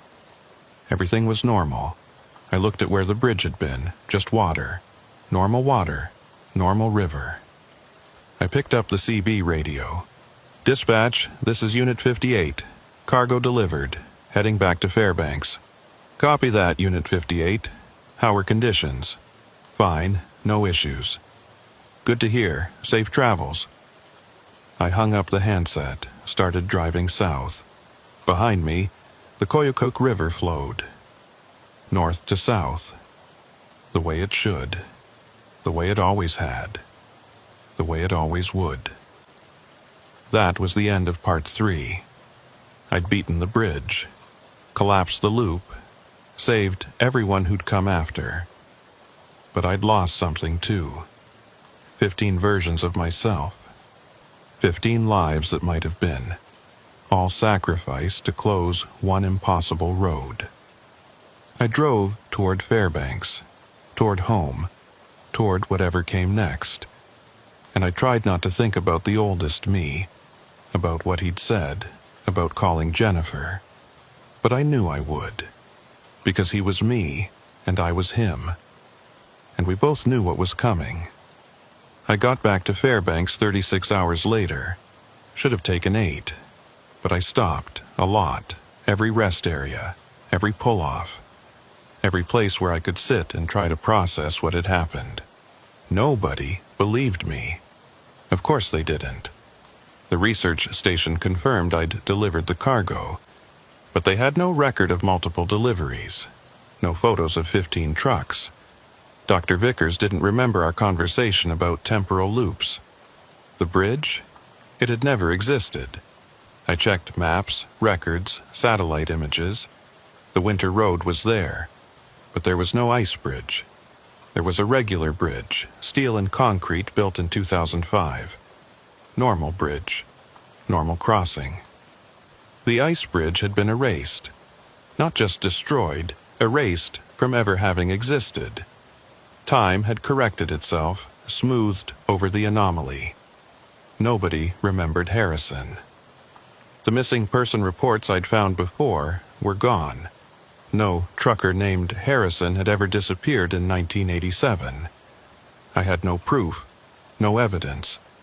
Nothing but my memories and a thermos of cold coffee that shouldn't exist. I went home, slept for 14 hours, woke up feeling like I'd aged a decade. And I thought about what the oldest me had said. Call Jennifer. Apologize. I didn't know why. We'd divorced cleanly. No major fight. Just drifted apart. Different lives, different goals. But he'd said to call her, and he was me from the future. He knew something I didn't. So I called. She picked up on the third ring. "Robert, is that you?" "Yeah. Hi, Jennifer. I know we haven't talked in a while. Are you okay? You sound different." "I'm fine. I wanted to apologize." "For what?" "For everything. For the divorce. For not fighting harder. For letting you go." Silence on the line. Then, "Robert, what's going on? You never talk like this." "I had a weird trip. Made me think about things. About what matters, and I realized I've been an idiot. I let the best thing in my life walk away because I was too stubborn to change." "Robert, I know it's too late. I know you've moved on. But I needed to tell you. Needed you to know that I'm sorry. That I understand now." More silence. Then quietly, "I haven't moved on." "What?" "I mean, I tried, dated a few people. But it never felt right because they weren't you." My heart was pounding. "Jennifer, I don't understand. Why didn't I call you?" "Because you made it clear you were done. You wanted Alaska. You wanted the open road. You didn't want to be tied down. I was wrong about all of it." "So what are you saying?" I'm saying I want to try again. If you'll have me. I'm saying I'll quit trucking. I'll move back to Seattle. I'll do whatever it takes." Long pause. I could hear her breathing. "Don't quit trucking," she said finally. "You love it. It's part of who you are. But maybe you could do local runs, Seattle area, come home every night." I could do that. "And maybe I could come up to Alaska sometimes, see what you love about it. I'd like that." We talked for 2 hours, made plans, slow plans, careful plans. We'd both been burned once. We weren't rushing anything, but we were trying. And that was more than I'd had in 3 years. When I hung up, I felt lighter, like I'd been carrying something heavy and finally put it down. The oldest me had known, had remembered this call, had lived through it and wanted to make sure I didn't screw it up. Thank you, I thought. Wherever you are, whatever you've become. Thank you. I went back to work the next week. Local runs only. Fairbanks to Anchorage. Fairbanks to Juneau. Nothing that required crossing rivers, nothing on winter roads. My dispatcher noticed. "You've been turning down the long hauls, the good money. You okay?" "Yeah, just want to be closer to home." "Suit yourself, but there's a run coming up, triple rate, research station on the North Slope. Same route you did 3 weeks ago. You interested?" "No." "You sure? Same station. They requested you specifically, said you did great work last time." "I'm sure." He shrugged. "Your call. I'll assign it to someone else." "Wait, who requested me?" "Dr. Vickers." He checked his computer. Doesn't say. Just says driver request. But yeah, same station." "Tell them I'm not available." "Will do." I left his office. Tried not to think about it. But I couldn't help wondering who had requested me and why. That night, I got a phone call. Unknown number. I almost didn't answer, but something made me pick up. "Hello?" Static. Then a voice. Male. Flat. "You closed the bridge." My blood went cold. "Who is this?" "You know who this is?" "Harrison." "Yes." "That's impossible. The bridge is gone. You never existed." "The bridge is gone from your timeline. But time isn't linear, isn't singular. There are other timelines, other versions. And in those, the bridge still exists. I still exist." "What do you want?" "To thank you. You freed 17 versions of yourself, collapsed one loop. But there are others, hundreds of others, thousands. And you showed us how to beat them." "Us? all the drivers, all the trapped souls. We're using your method, crossing simultaneously, collapsing loops, freeing ourselves, timeline by timeline. That's good, right? It is. But there's a problem. What problem? Every loop we collapse creates a ripple, a change, small at first, but they add up. And eventually, those changes will reach you, will affect your timeline. How? We don't know. But you should be prepared. What you did, closing that bridge, it didn't just affect you. It affected all of us, all of reality. The consequences are still playing out. Are you saying I made a mistake? No. You did the right thing. But the right thing isn't always the safe thing. The line went dead.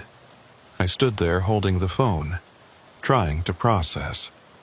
Over the next few weeks, I noticed things. Small things. Roads I'd driven 100 times felt different. Longer, or shorter, I couldn't tell. Mile markers didn't always match my odometer. The sun set at different times, minutes off, sometimes hours. Nobody else noticed. When I mentioned it, people looked at me like I was crazy. Maybe I was. Or maybe reality was shifting, adjusting to accommodate all those collapsed loops, all those freed drivers. I started keeping a journal, documenting the changes, trying to find patterns. On May 15th, I wrote, "Drove from Fairbanks to Anchorage. Should take 6 hours. Took 4. Arrived at destination before I left. GPS showed negative travel time." On June 3rd, the bridge is back. Not the ice bridge, a different bridge, different river. But it felt the same, that wrongness. I turned around, didn't cross. On July 22nd, saw Harrison at a rest stop near Denali. He was eating lunch, looked younger, more human. He waved at me. I drove away. On August 10th, Jennifer visited, stayed a week. I told her everything. Showed her the journal. She believes me, I think. Or she's humoring me. Either way, I'm grateful. On September 5th, got a call from the research station. Dr. Vickers. She remembers the 15 trucks, the multiple versions. She said it came back to her in a dream. She's been investigating, found others who remember. We're not crazy. Something really happened. On October 30th, the bridges are multiplying, not just in Alaska. Reports from Canada, Russia, anywhere cold enough for ice roads, drivers going missing, or arriving multiple times or never arriving at all. The loops are spreading. What did we do? On December 8th, Harrison called again. Said the collapses are creating new anomalies, worse than the original bridges. Feedback loops, temporal recursion. Reality is breaking down in places, and it's spreading.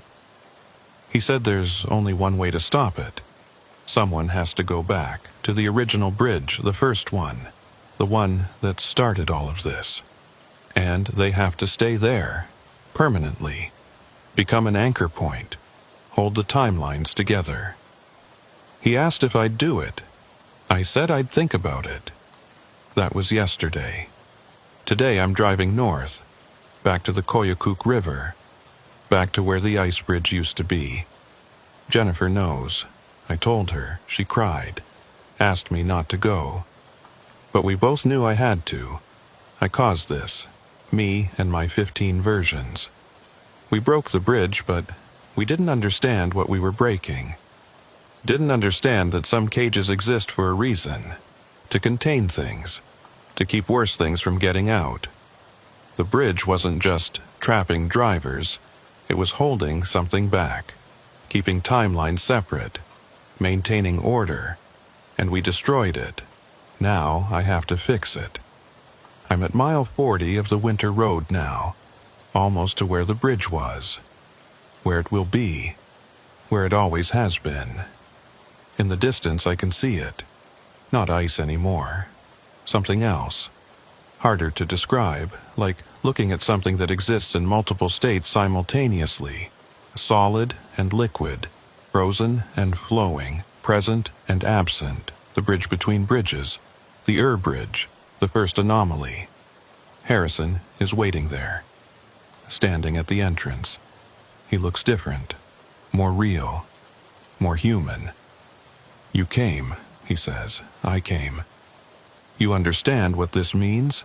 I'll be trapped, like you were, forever driving this bridge, holding it stable. Yes. Will it work? It should. One consciousness, one driver, permanently anchored. It'll stop the ripples, stabilize the timelines. Will I be alone?" He smiles. "No, I'll be here too. I've been here all along. This is where I belong, where I've always belonged. I'm the anchor for one timeline. You'll be the anchor for another. Together, we'll hold it all together. And if we fail, then reality collapses completely. All timelines merge. Everything becomes everything. And nothing makes sense anymore. No pressure. No pressure." I look back down the road, toward Fairbanks, toward Jennifer, toward the life I could have had. Then I look at the bridge, at the impossible structure that shouldn't exist but does, that must exist, for everything else to make sense. I take a deep breath, and I drive onto the bridge. The moment my tires touch it, I feel the change, the settling, like pieces of a puzzle clicking into place. The wrongness fades. The bridge stabilizes, becomes solid, real. Behind me, the road disappears. Ahead, the road stretches infinite. I'm here now, forever here.